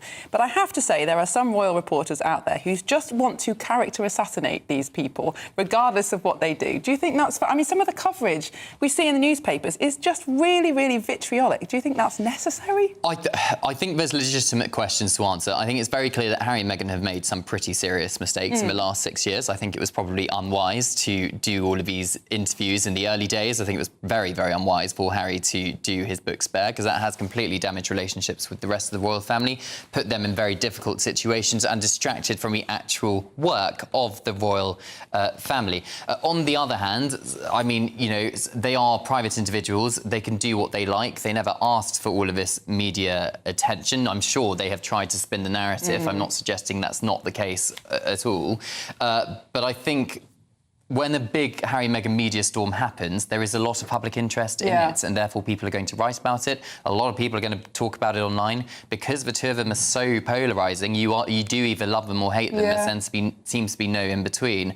I mean, I'm sure a lot of our GB News viewers and listeners are actually thinking, why on earth are we talking about these two individuals? And that's because, well, there are a lot of questions which could impact how your tax is spent, could impact how the royal family operates in the future, particularly when it comes to Prince William. I think Hannah Furness, who's the royal editor of The Telegraph, put it very well, actually, last night. And she basically said, anyone who kind of claims to think, claims to believe and know what Prince William is thinking right now is for the birds. We don't know what he's thinking. Hannah says he's a pragmatist. I tend to believe her, actually. I do agree with her. You know, William is the future king. Yes, he's been deeply hurt by what Harry has done. Yes, there is no line of communication as things stand at the moment. But, you know, the king has cancer. He's still undergoing cancer treatment. He's 77. Prince William will know that although he's wanted to focus on his family right now because of the Princess of Wales's cancer, of course, she's now in remission, but also getting Prince George ready for Eton, focused on his own work with the Earthshot Prize and trying to demonstrate homelessness can be ended in Britain, which is clearly a massive task at the moment, and all the rest of it. That's kind of been his focus. He doesn't really want to know about Harry and Meghan. It is a bit of a distraction, but I'm afraid this year there will be a situation where it's going to be pretty hard to avoid his estranged brother. Just quickly, Cameron, and finally, what are they going to do for work? Well, I understand that Meghan has been offered an acting role in the UK, which I'm sure is going to bring in a lot of money for her. Harry is going to be doing a lot of charity engagements with World Child, with the Invictus Games as well, supporting veterans. So lots that they'll be doing, I think, while they're in the UK. OK, Karen Walker, thank you very much for your time this morning. Very good explanation. I thought that was very convincing. Well, coming up next, is Britain's relationship with Israel under threat? Israeli minister has branded Foreign Secretary Ed Miliband patronising. Think that's fair? Well, it's an ongoing war of words, and it's clear, isn't it, this new Labour government are going to be more anti-Israel than the last. Is that for legitimate concerns or for their own electoral interests? That's the big question, isn't it? Well, we'll be discussing that up next. Stay with us.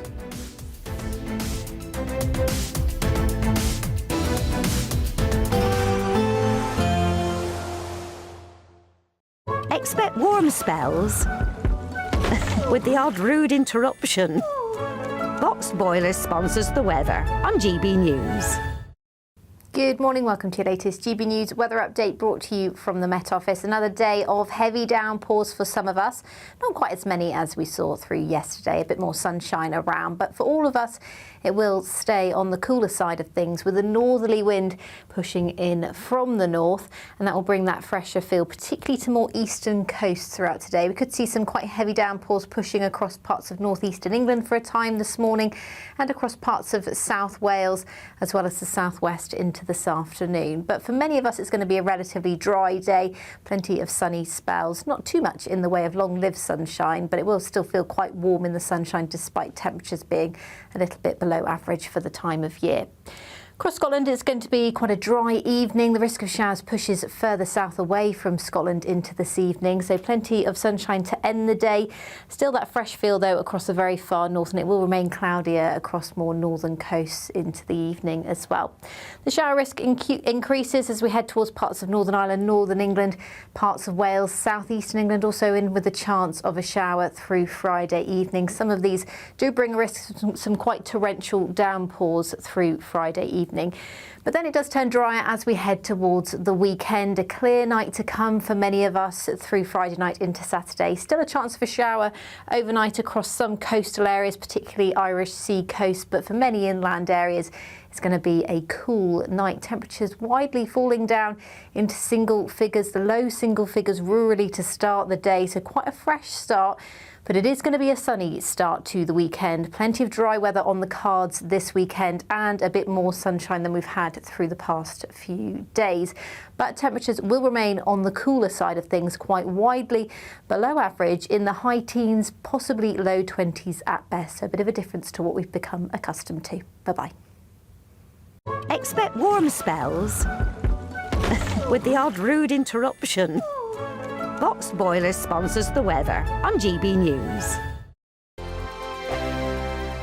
It's the final week to see how you could win over £65,000 in prizes. You could be our latest Great British Giveaway winner. First of all, we want to give you £60,000 in tax-free cash. Plus, you'll also receive a fine gold bar worth over £5,000. For a chance to win, text GOLD to 63225. One entry costs £2.50 plus one standard network rate message. Or text BONUS to 63225. 5 entries cost £5 plus one standard network rate message. Go to gbnews.com/win. Entries start at £2.50. Call 0903 686 3232. Calls cost £2.50 plus your network access charge. Or post your name and number to GB22 PO Box 8690 Derby DE1 9TT. UK only. Entrants must be 18 or over. Lines close at 4 p.m. on the 21st of August. This is a network giveaway. Entries will be pooled. Please check the closing time if listening or watching on demand. Good luck.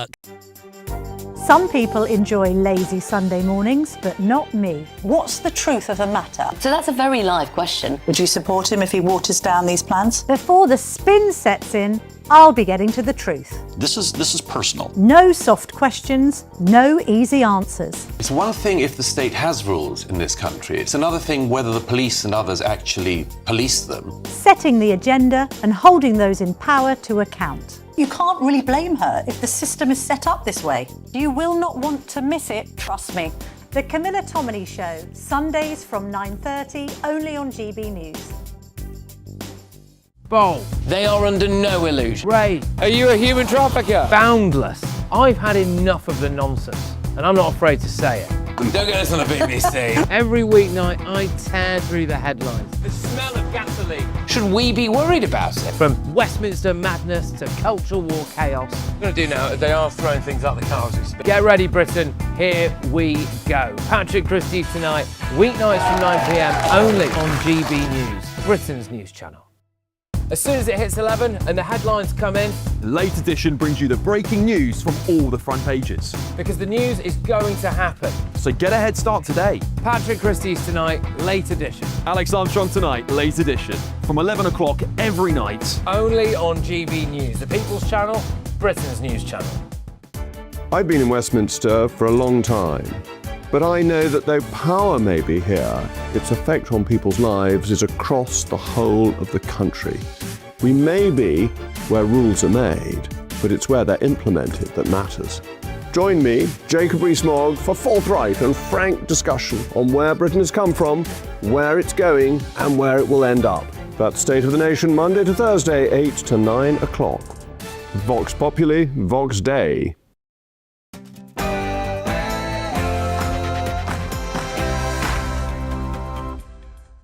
It's 11 a.m. on Friday, the 21st of August. Live across the United Kingdom, this is Britain's Newsroom with Charlie Peters and Miriam Cates.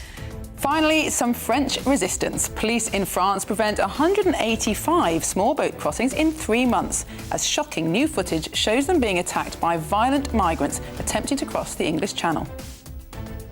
And Harry heads home. The Sussexes are returning to Britain, potentially without that taxpayer-funded security. Meghan might have an acting role lined up, and Harry wants to win back the King's trust. Well, his friend, Archie Manners, gave his take on the motivation behind the move. I am in no doubt that the primary motivator of this move is the King's health. Meanwhile, the Royals' Balmoral holiday turns into a summit on Harry and Meghan, with the King, Queen and the Prince and Princess of Wales in attendance. And there's a brewing West Bank war of words, because Israel has branded the Foreign Secretary Ed Miliband patronising over his criticism of their settlement plans. It was only 2 weeks ago that he got this frosty reception in America as well. Mr. Miliband, do you still think the President is an idiot, a racist and a misogynist? And today, Britain holds its first ever National Day for Victims and Survivors of Terrorism. Darren Frost tackled the terrorists behind the London Bridge attack in 2019. He spoke to us earlier. And I think it's an important day for us all to take stock, reflect on those who've passed, the incidents that occurred, but also reflect on how things can be improved. A very sudden tone change. And in the biggest scoop of the show, find out why English Heritage are announcing an ice cream insurance.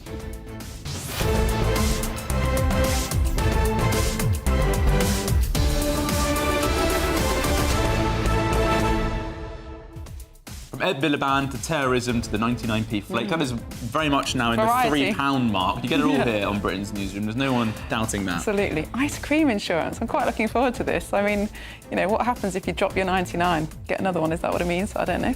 We'll find out with Anna Riley. Or if it melts before you have a chance to eat it. Barbados for us at a castle. Scarborough Castle is very impressive. Have you been there? No, I've not. I'm afraid. Very good. I've yet to have the treat. Great view over Whitby as well. Isn't it?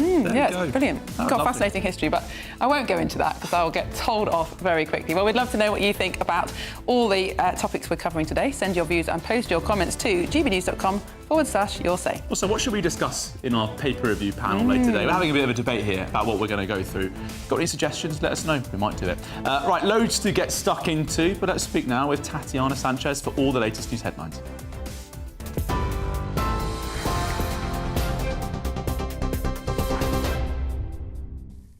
Thank you. The top story. Security for the Duke and Duchess of Sussex upon their return to the UK could cost millions of pounds, a former police chief has said, as uncertainty remains over how protection for the couple will be funded. Prince Harry and Meghan's plan to move back to Britain was revealed on Wednesday night. The couple's children have already been enrolled in new schools, but little else is known about the royal homecoming beyond the fact they'll live in a non-royal residence outside of London. Meanwhile, Meghan could return to acting once back in the UK, according to a report report. The development has reignited questions about the Sussex's security, with Harry having lost a legal battle with the government last year after his protection was downgraded due to no longer being a working royal. Deputy Chairman of the Conservative Party, Matt Vickers, spoke to GB News. It's positive that Charles is going to get to see his grandkids. We know he's aging somewhat. We've talked about his health. I think the other thing you've got to think about, we talk about publishing the details and the costs of people's security. Actually, when you look at what's happened to MPs and other public office holders in recent times, telling the bad guys, telling the people who would look to do them harm what is being spent and how it's being spent is quite a dangerous thing. So I think there is a challenge there about transparency versus safety. And I think actually it's on the Home Office, it's on the police to look at the list, the risk, look at what is being threatened, what those challenges are, and make a proportionate and fair response to them. Nobody would want to see a situation where something was to happen to Harry and Meghan. In other news, footage has emerged showing French police coming under attack as they attempted to intercept a migrant boat. Officers can be seen using parva spray to disperse migrants before deflating the dinghy by slashing it with a knife. It comes as a new elite French police unit has stopped 12 so-called taxi boats travelling up the coast to pick up migrants waiting to cross the Channel to Britain. The operation's part of the new £662 million UK-France deal aimed at tackling Channel crossings. French police units have prevented 185 small boat crossing attempts in the first 3 months of the deal.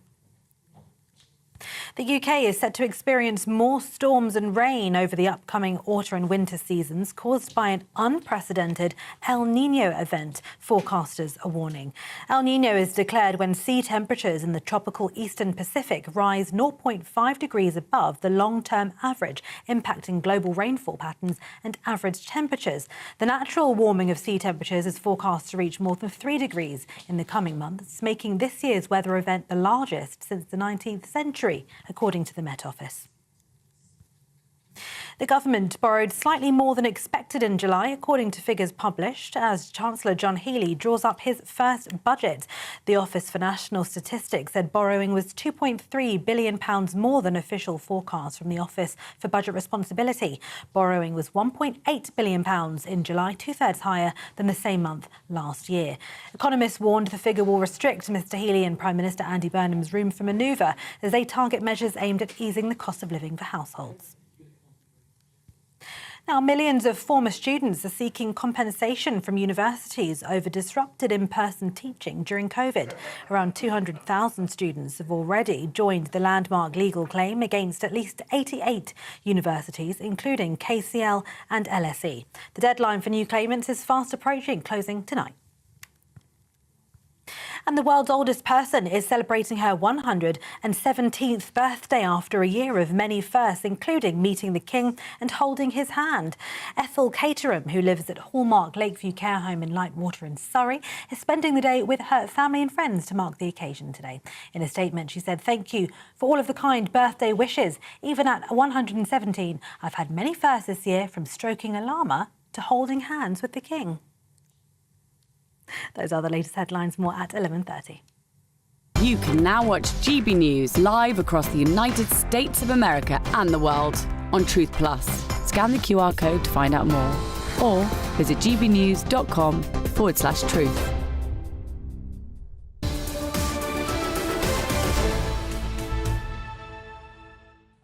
Hello and welcome. This is Britain's Newsroom, live across the United Kingdom on GB News with Charlie Peters and Miriam Cates. Well, shall we have a see what you've been saying on gbnews.com/your say? Lots of discussion about Harry and Meghan. Not great fans, I would say, our viewers of Harry and Meghan. Stop talking about Harry and Meghan, says Andy Graham. It just feeds their ego.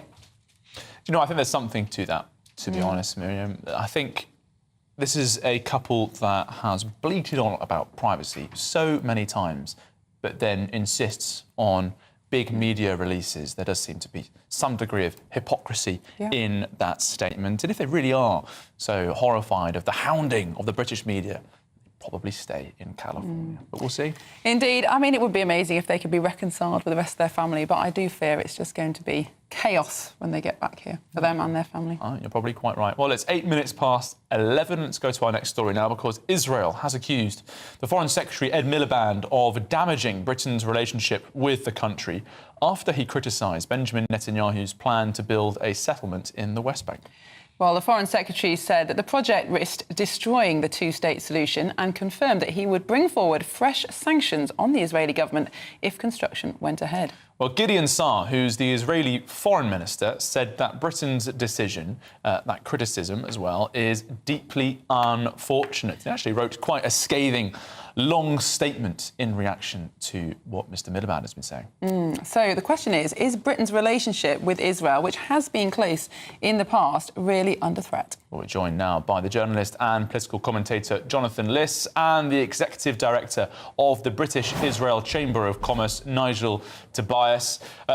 Good morning to you both. Nigel, I just want to start with you quickly. What do you make of Gideon Saar's response to Ed Miliband? Because he says in the post on X that Jews have been living throughout the land of Israel, including the West Bank area, for thousands of years, and it's not up to Ed Miliband or Britain, which has imperial possessions all over the globe, to say where Jews can live. What do you make of that response? Have we got him? I think we might have lost Nigel Tobias. So, Nigel, are you there? Did you get that question? No, I think we're not getting much from him there. Well, we'll turn to our other guest, Jonathan Liss, who can look at us instead of staring down at the immovable Nigel. Jonathan, your perspective there on what we've heard from Gideon Saar. Well, you won't be surprised to hear, Charlie, that I vehemently disagree with what the Israeli Foreign Minister has said. And I think that what Ed Miliband has proposed is the bare minimum. I think we need to put this into context.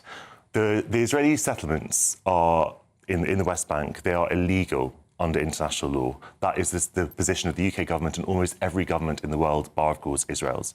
What this particular settlement being proposed would do is actually cut the West Bank in two. So it would make what is already a moribund prospect of a Palestinian state, which the UK has just recognised, by the way, a total impossibility. Now, that, of course, is exactly what the Israeli government wants.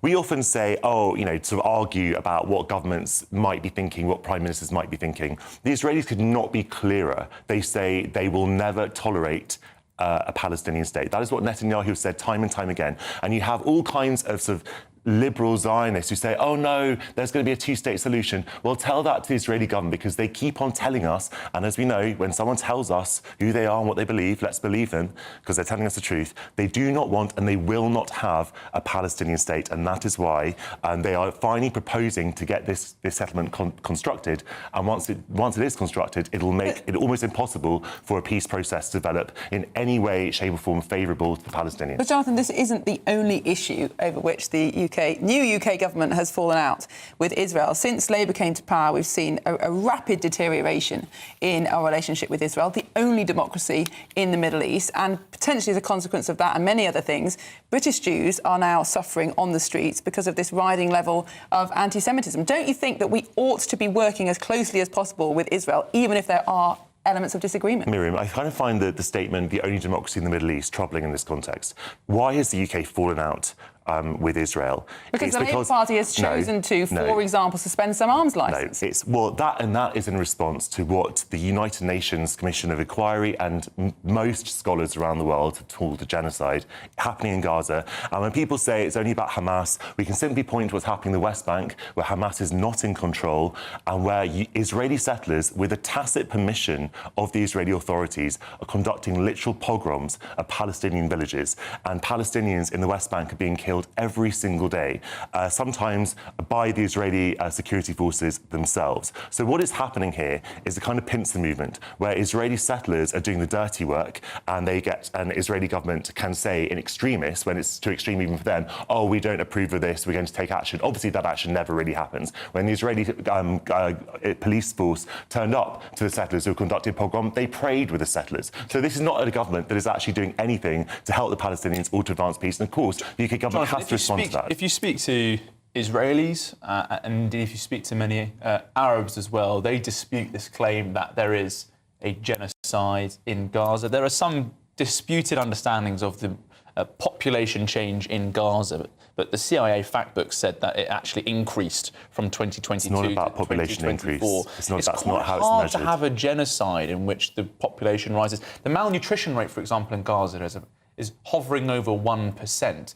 Countries nearby around Gaza, including Jordan and Egypt, for example, have significantly higher malnutrition rates. There was this charge of famine that went round as well. The concern that a lot of Israelis have, I think, Jonathan, and indeed lots of Jews internationally, is that actually this genocide label is false, it's overextended, and actually that puts Jews and Israelis at risk because they think that you're defending genocide, which is, of course, an extreme charge. I'm sorry, Jonathan, we've actually got our guest back, Nigel Tobias. I'm going to bring him here now.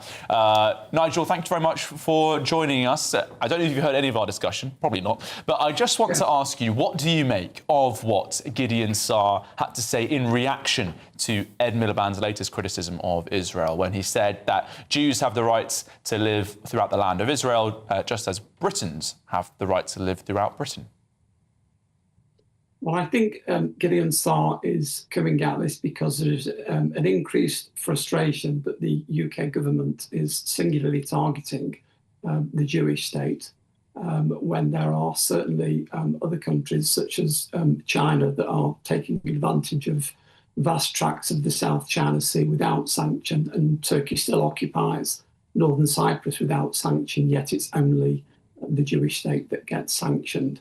By the way, I do not condone any settler violence against Palestinians, and I would hope that the Israeli government, and I'm confident that they would take criminal action where that is, and I certainly dispute the claim of genocide. I think if Israel does respond, I think it harms the UK.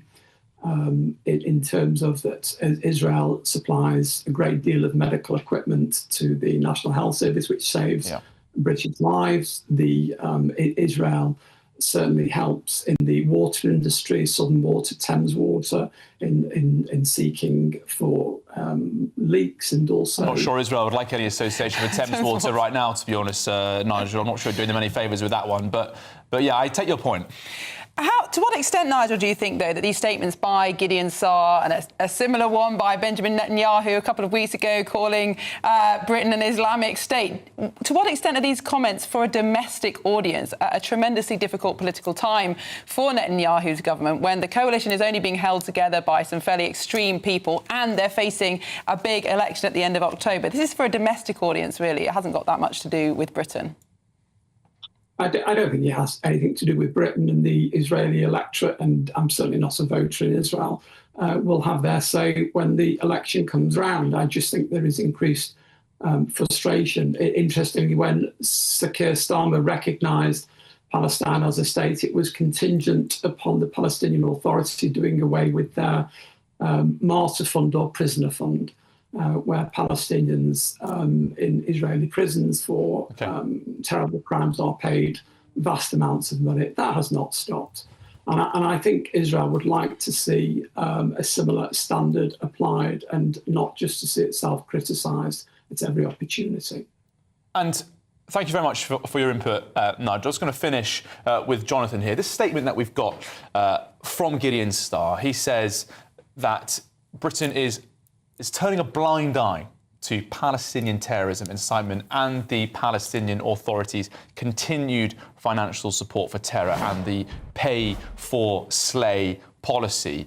Jonathan, do you think this is a key example of criticism that's been made of the government where they're only criticising in one direction, and perhaps, actually, the reason why the British government is doing this is going to win over Muslim voters in Britain rather than telling the truth about what's going on? No, absolutely not. And if anything, the UK government has been far too lax in condemning Israel's behaviour over the last few years for fear of being called anti-Semitic. When Keir Starmer, for example, said that Israel had the right to deny water to the Palestinians after the October the 7th. That's a war crime, by the way, and Starmer should never have said that Israel had the right to do that. So no, I don't think that Israel has been let off. And I think that also points to a total double standard that we've always had with Israel, where Israel is allowed to get away with things. And if you offer even the mildest criticism, you're accused of having some vendetta against the Israeli state. Israel is a friend of the UK, and the whole point of friendship is you're meant to be honest with them, criticise them when they're doing something wrong, encourage them to do the right thing. Israel is doing something that is manifestly against Britain's interests and the interests, I would say, of humanity, and Britain has every right to say so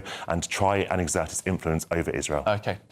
Jonathan Liss and Nigel Tobias, thank you very much for your time this morning. Well, the Foreign Secretary Ed Miliband gave the following statement. E1 would cut across the heart of Palestine and risk separating the West Bank from East Jerusalem, which would endanger the viability of a two-state solution. He continued, Britain will not stand back and accept the destruction of the two-state solution. Right, it is 18 minutes past 11. It's time now for the Great British Giveaway. It's your final chance to win £60,000 in tax-free cash and a real gold bar worth at least £5,000. But hurry up, because the lines close at 4 p.m. Who's got all the details? Hayley Sparks, here she is. Hello from Downhall Hotel and Spa here in Essex. I'm here to tell you about the Great British Giveaway because time is running out. Lines close at 4 p.m. today. You could win a whopping £60,000 in tax-free cash to spend however you like. Maybe you'd have a luxury stay somewhere like here, put a new car in the drive, pay off the mortgage. The choice would be yours. You could also win a £5,000 gold bar. This would be a great investment for yourself, maybe for the grandchildren, for your children.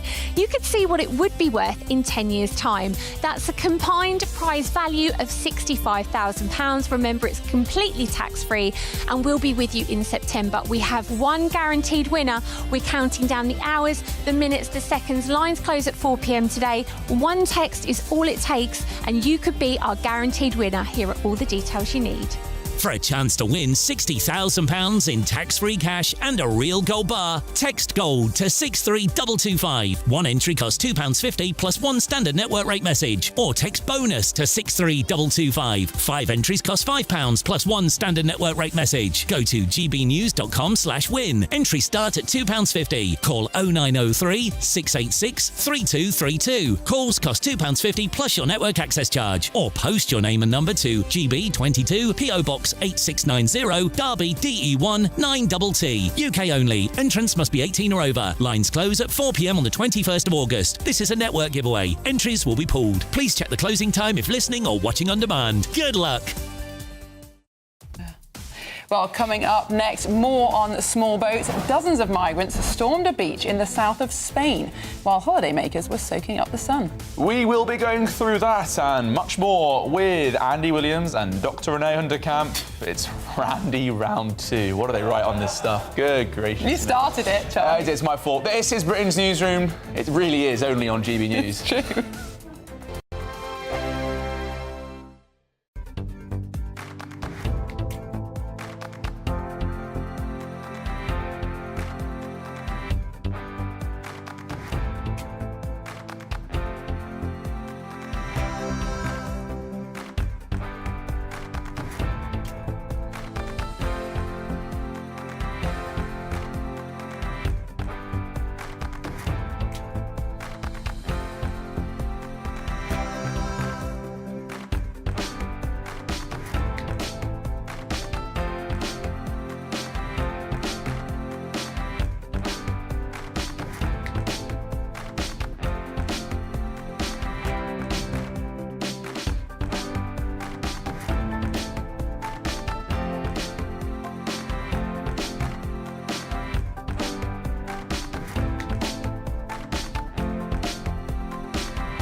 Britain is not just a geographical expression. We are a people bound together by history and culture that are distinctively British. Join me to celebrate our music, theatre, artworks and literature which we can explore and enjoy together. Everybody's welcome. Sunday with Michael Portillo, every Sunday at 11 a.m. on GB News, the People's Channel, Britain's news channel. Exciting news. Every Friday, my Patrick Christie's Tonight Show is going to have a twist to it. We're welcoming some special guests. You. That's right, on Fridays I'm going to be doing my show in front of a live studio audience because this show is about you and what you have to say. It's going to be the same big debates, same big topics, same big opinions. But every Friday night at 9 p.m, you are invited to come on down to Patrick Christie's Tonight to be a part of the action. Only on GB News, the People's Channel, Britain's news channel. Welcome to Free Speech Nation with me, Josh Howard. This is the show where each week we see what's happening in the world of culture, current affairs and politics. First we'll say, welcome to the UK. Oh, thank you. And we're not afraid to use our free speech so that you can use yours. It's not controversial in the slightest to anyone who hasn't lost their mind. Free Speech Nation, Sunday nights at 7 p.m. Only on GB News, the People's Channel, Britain's news channel.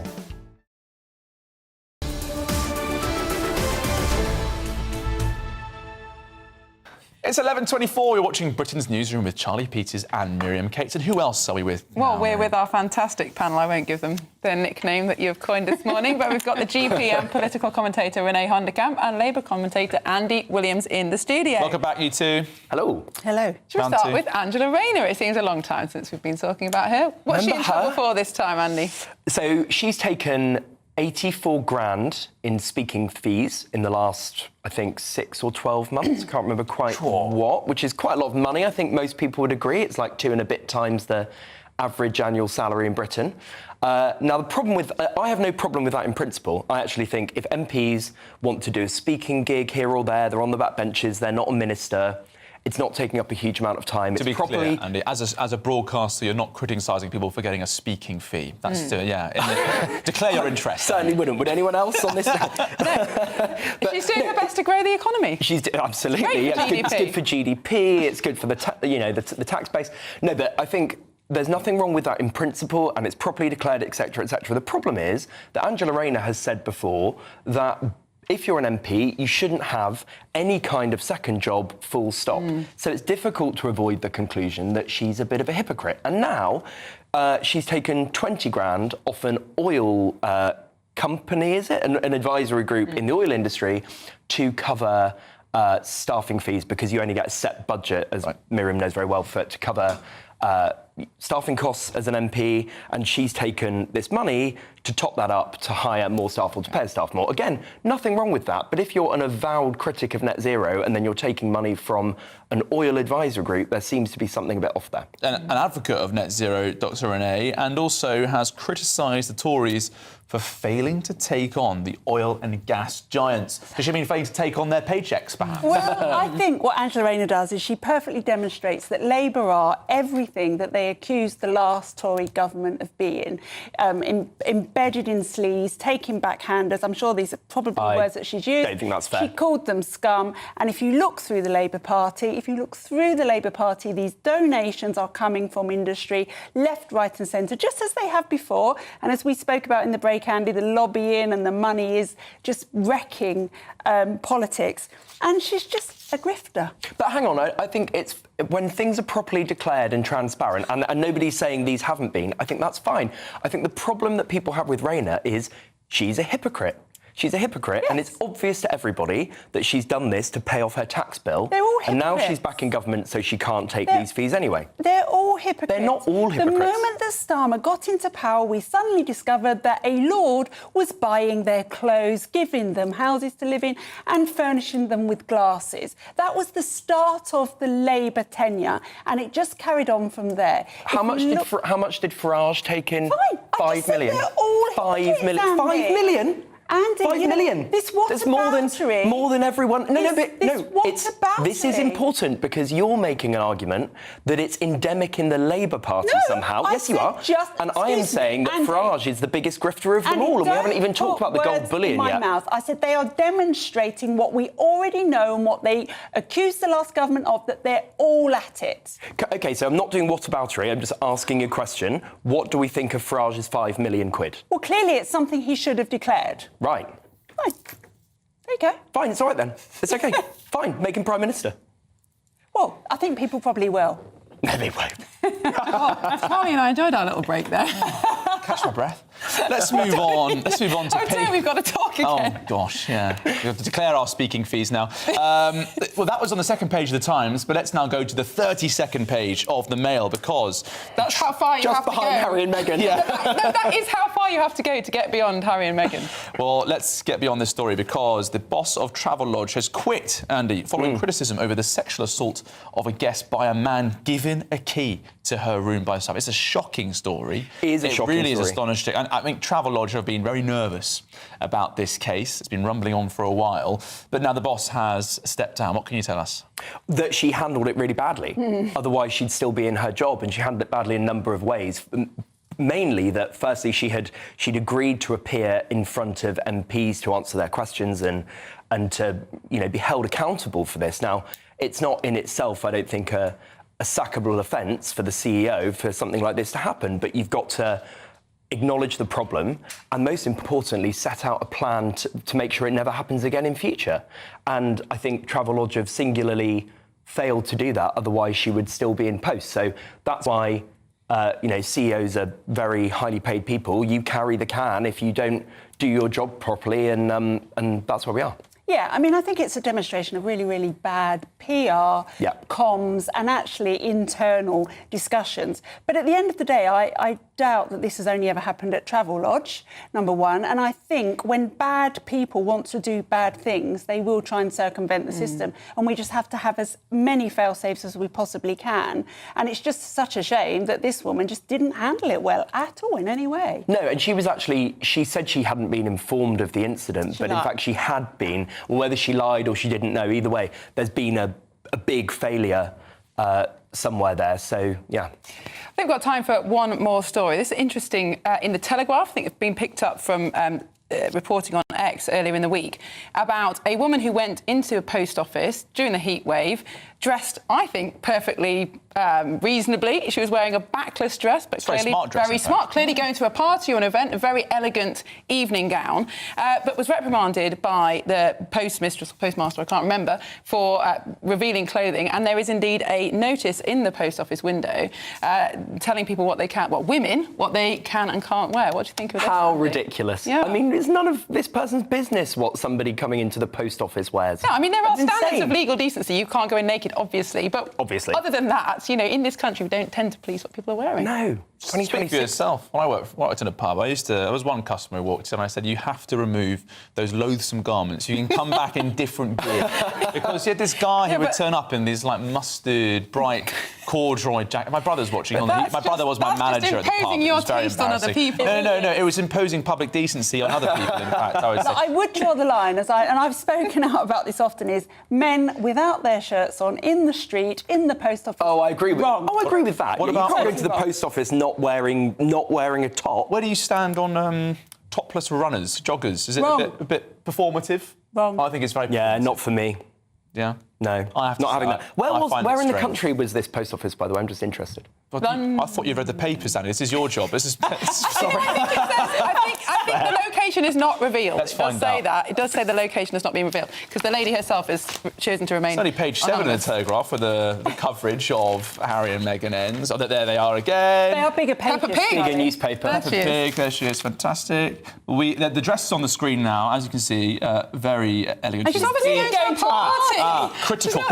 The location of the store has not been revealed. Yeah. So the mystery continues. But the note is there. We do understand this is very hot, but because this is a convenience store of food and post office, it's not perfect English, we can't allow topless, backless, or just with bra or too much exposure.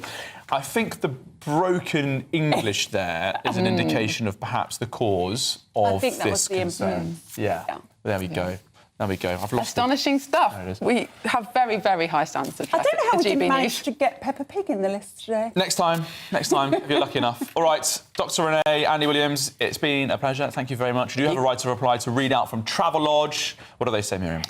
They said, "We remain focused on the safety and well-being of our guests and will continue taking the actions necessary to strengthen the business. We will also continue to engage proactively and constructively with government and the wider hospitality industry on the issue of safety and security." Right, let's get your 60-second news update now with Tatiana Sanchez.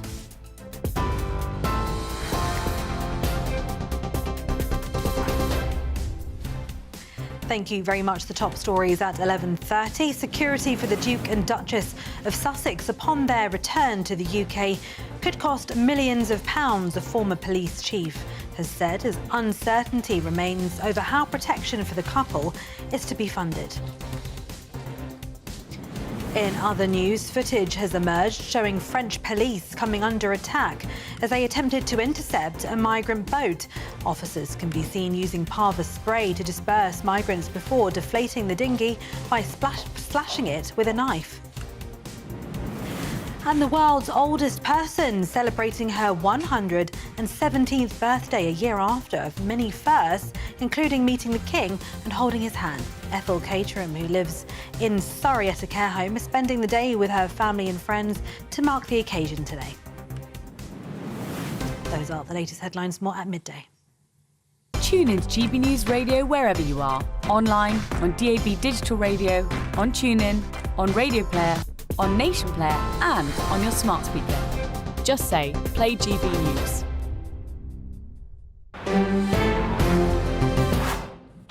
So breaking news to bring you now. Illegal immigrant Eugeniu Niamtu, 59-year-old, has been jailed for life at the Old Bailey for a minimum term of 27 years for murdering a man in Britain just 3 years after he served a sentence in Romania for a strikingly similar murder. That sentencing just been handed down at the Old Bailey for Eugeniu Niamtu, an illegal immigrant who's been jailed for life with a minimum term of 27 years for murdering a man in Britain, as we say, just 3 years after he served a sentence in Romania for a strikingly similar murder. Well, plenty more to come on Britain's Newsroom, but coming up at noon, we've got Good Afternoon Britain with Mark and Dawn. What's coming up? Hello, both. Hello again. It's very unexpected surprise for me to be with Mark today. But that story has just finished me off, to be honest with you. Oh. I'm just so angry about what's going on at the moment. Enough is enough. I mean, after all the stories we've had this week about illegal migrants raping women, killing people, it's got to stop now. It's absolutely got to stop. I've just absolutely had enough of the whole thing. Particularly painful, Mark, because, of course, this man has just been jailed. A similar violent act, a murder, taking place before he came to Britain illegally. And it's not the first time we've seen cases where people have committed horrific crimes overseas have come to the UK unchecked effectively, because it's sometimes difficult to get a handle on what the background of an individual is, and they come on and they commit more horrific crimes. So it is a real concern. But hey, at least the French are getting tough with the migrants on the beach. Believe that if you like. Right, we are talking about that. We're obviously also talking about the ongoing How Not to Rape Women and Children pamphlet, and discussing also what our Bridget Phillipson has had to say today about racism and sexism being normalised in the UK as well. So we've got lots of serious stuff to talk about, but we are going to have some fun. Thank off it, honestly. I was getting worried. Oh, fun. Sorry. No. She's coming back here to...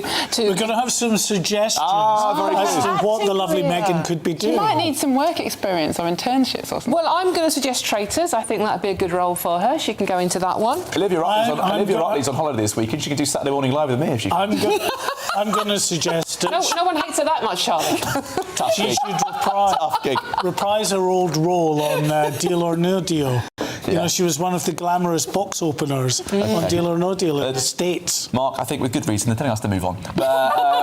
Mark and Dawn, it's been a pleasure to see you both at midday. It's going to be a barrel of laughs. Well, coming up next, a very interesting story for you. Pirates hijacked a US-sanctioned tanker off Yemeni coast. But what impact will that have on global shipping, and should our Navy be deployed? This is Britain's Newsroom, only on GB News. See you in a tick.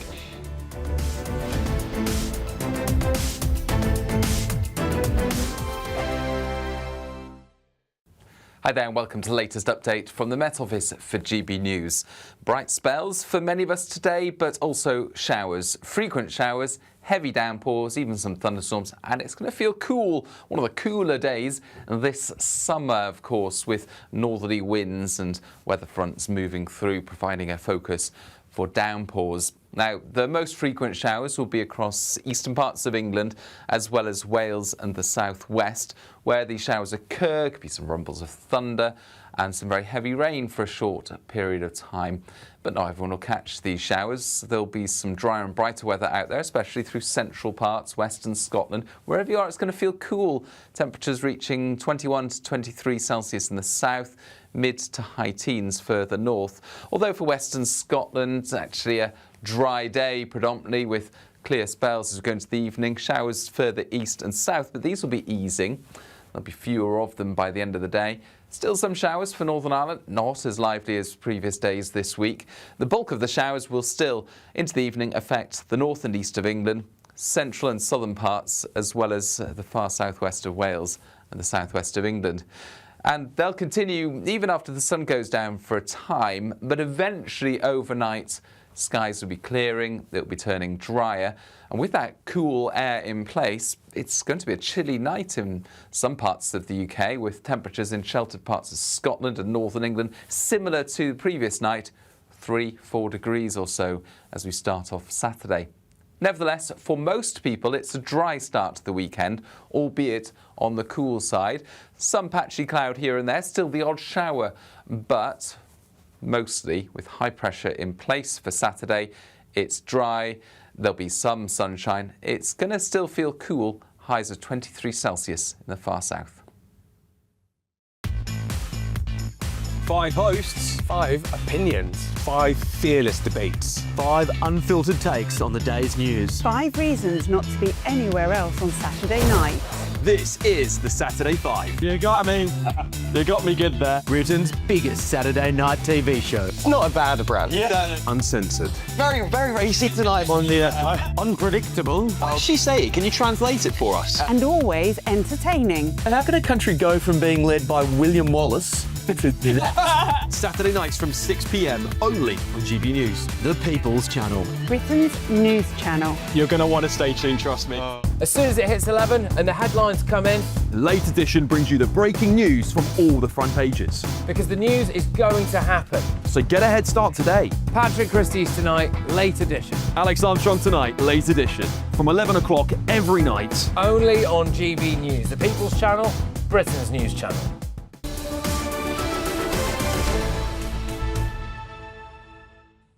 It's 20 to 12 and you're watching Britain's Newsroom with Charlie Peters and Miriam Cates. Now, yesterday, an Eritrean-flagged vessel was boarded by 6 armed Somali pirates just off Yemen's coast. And this is raising major questions about the sudden surge in Somali pirate activity and the impact it may have on global shipping amid the war in Iran. Well, we can speak to defence expert and former Royal Navy officer James Gator about that tanker.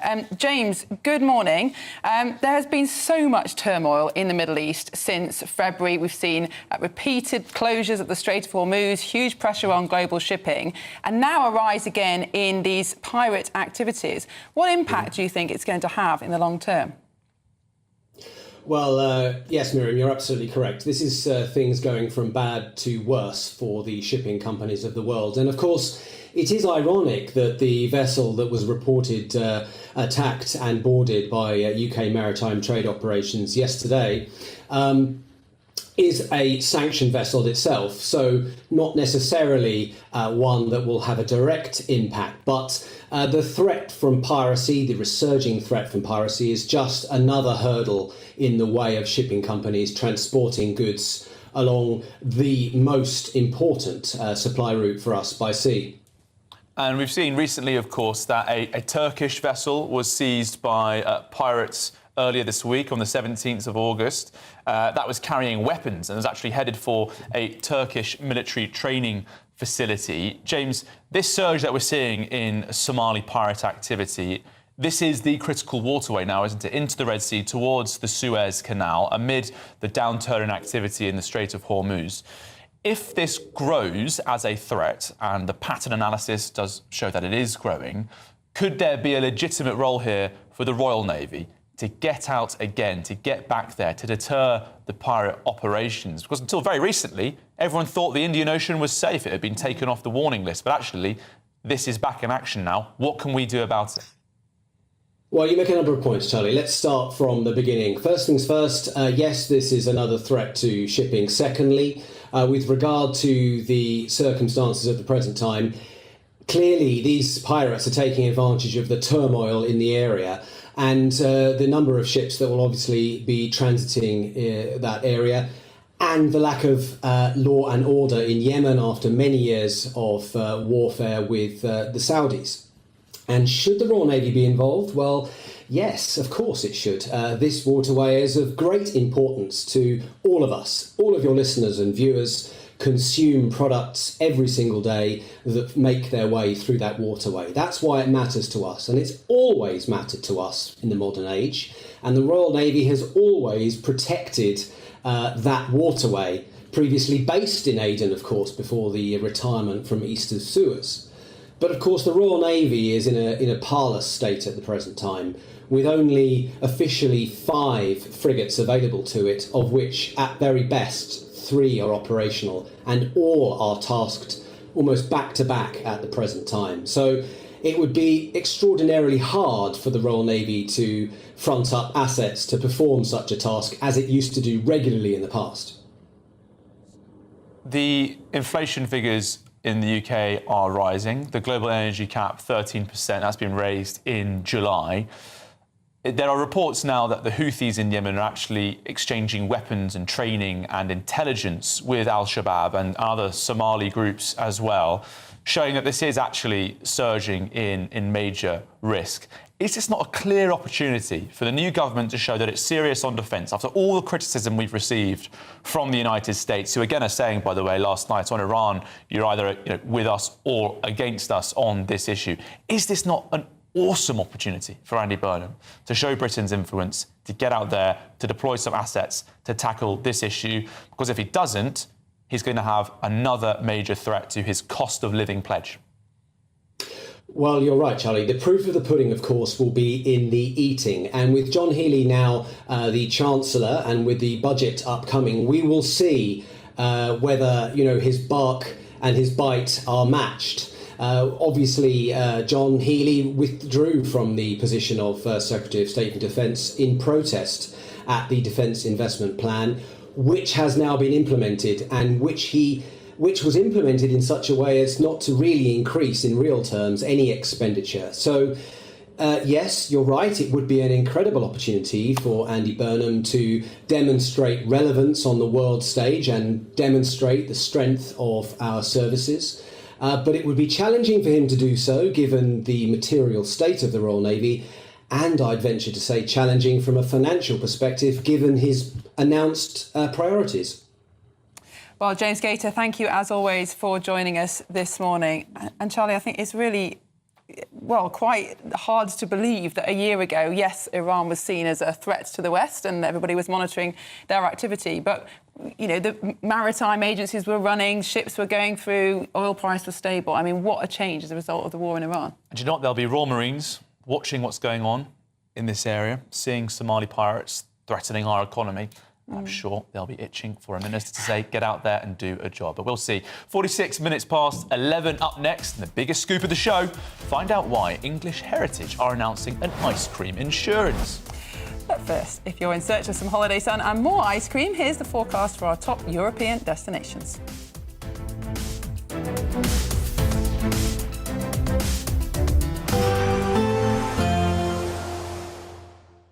You're looking happy. Well, the forecast looks good.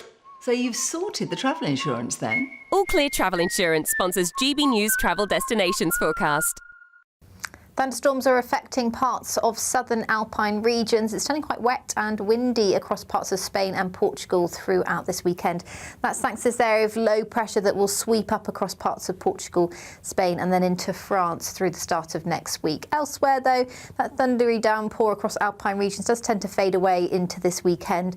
And across the Mediterranean, it's looking nice and warm and sunny. And that theme does continue as we head into next week as well. Bye-bye. All Clear Travel Insurance sponsors GB News Travel Destinations Forecast. Good afternoon, Britain. Weekdays from midday. I might shock you because I do understand why there are people that perhaps will need to take this because of medical issues. I get that, urgent medical issues. But let's face it, this is actually the greedy goods pill. That's what this is. Do I think it will make people lazy in society? Common sense, of course it will. We all want the magic pill. The concern, of course, with the pill, I'm sure the pharmacists will agree, is the potential side effects of these pills. We need to take personal responsibility in the UK, and at the moment, when it comes to health and many other things, we don't. Thorin, I could see you shaking your head a little bit there. What do you think? Well, look, it's not a magic pill. It's a medical intervention for a complex condition. I think calling people lazy is just an easy thing to do because it assumes that people who are struggling with weight just need more motivation. The People's Channel. Good afternoon, Britain. Weekdays from midday. I'm thrilled to say now I'm joined by another World War II veteran. In my judgment, the Mosquito was a better aircraft because it's got 2 Spitfire engines. And you flew it all over Europe. You told me that you had a particularly memorable flight near Berlin. What happened there? A shell came up underneath, it lifted up the aircraft and it interfered for a brief period with the fuel supply. I didn't know. All I knew was I'd got the propellers were windmilling around and we hadn't any power. And eventually the power came on again. And I leaned across to Doug, my navigator. He was a Canadian, a wonderful bloke. And I said to him, you weren't frightened, were you, Doug? And he said, no, I wasn't frightened, I was bloody terrified. GB News.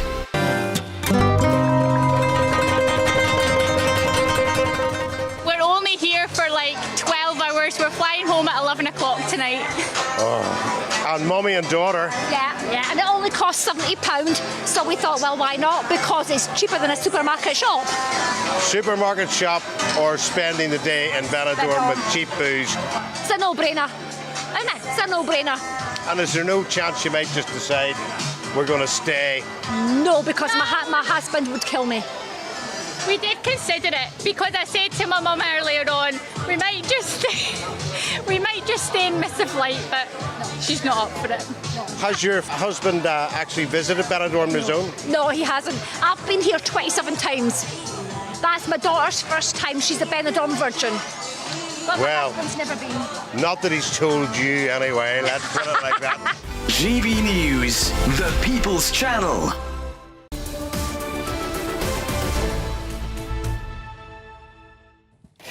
Well, some breaking news for you now. English Heritage have announced ice cream insurance to protect parents from the fallout when an ice cream goes splat. It is a very emotional moment. It has happened to me. There's a market for everything, folks. Right, it comes as 68% of Brits say they're too polite to ask for a replacement after dropping an ice cream cone. Well, let's speak now. It's not the seller's fault, is it? Well, don't get in the way of Anna Riley's report, who's live for us at Scarbados in Scarborough Castle, where sadly it's far too wet for an ice cream today. Oh, Anna, I'm so sorry. No 99p flake. You didn't fancy a cold ice cream for us, Anna? No, Charlie and Miriam, it's more hot chocolate weather, I'd say, today than ice cream weather. We've had the sun. We need the rain, don't we? We don't want the drought happening. The farmers need the field watering, so we'll have a bit of rain, won't we? But yeah, not quite ice cream weather, but certainly if you are heading to one of the 18 English heritage sites across the country, including Scarborough Castle, There's splat insurance in place, and that's running until the end of the month, so it's for children and adults as well. If something happens, whether it's a seagull, if we're here in Scarborough, swoops down and nicks your ice cream, or if you have a bit of an accident and spill one, there'll be a replacement for you. We were up at the castle earlier. We spoke to Charlotte Hanson, the site manager. This is what she told us. So we've just launched our splat insurance. So 7 out of 10 people have said they'd be too shy to come and ask for a replacement ice cream if the awful things happened, that the ice cream fell off the cone and they dropped it. So we're here to fix that. So you can come, bring your cone back if you've dropped your ice cream to any of our 18 properties selling Northern Block ice cream and get that ice cream replaced free of charge, no questions asked. And why do you think that's important? You know, what's the cause of this? Have you had people dropping ice creams, and what's the reason behind it? It happens all the time. Things happen, and ice cream is such an important part of your day, and especially in the summer, whenever it comes back to us. So it's a nice bit of insurance just to make sure that no one's day is ruined. Does that include for the seagulls here in Scarborough? If a pesky seagull comes and has a go, we'll replace it as well. There we go, even insurance against those pesky seagulls. But certainly Scarborough Castle's a great place to visit. We were at Bolton Castle earlier in the week. Over 3,000 years of history here, certainly worth a visit. Riley, thank you so much for that report. In my view, Miriam, if you get it straight away and it falls off in the first minute, then maybe you're in with a shout. But if you walk away, have a few licks and then drop it, I think that's a mug off. I think you should be writing the terms and conditions for this insurance in that case. I am certainly not a lawyer. But that's all from Britain's Newsroom. I'm back tomorrow with Saturday Morning Live. I'll be back on Monday with Andrew for Britain's Newsroom. And up next is Good Afternoon Britain with Mark and Dawn. Perfect weather for ice cream, really. Not perfect weather for migrants crossing the Channel, but the French, we're told, are getting tougher with those migrants. Believe that if you like.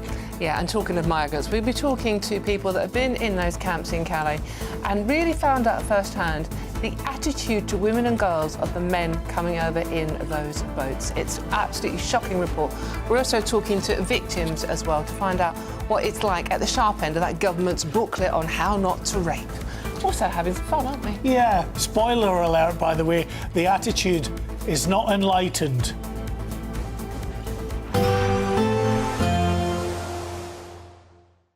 Expect warm spells with the odd rude interruption. Box Boiler sponsors the weather on GB News. Good morning, welcome to your latest GB News weather update brought to you from the Met Office. Another day of heavy downpours for some of us. Not quite as many as we saw through yesterday, a bit more sunshine around, but for all of us it will stay on the cooler side of things with a northerly wind pushing in from the north, and that will bring that fresher feel particularly to more eastern coasts throughout today. We could see some quite heavy downpours pushing across parts of northeastern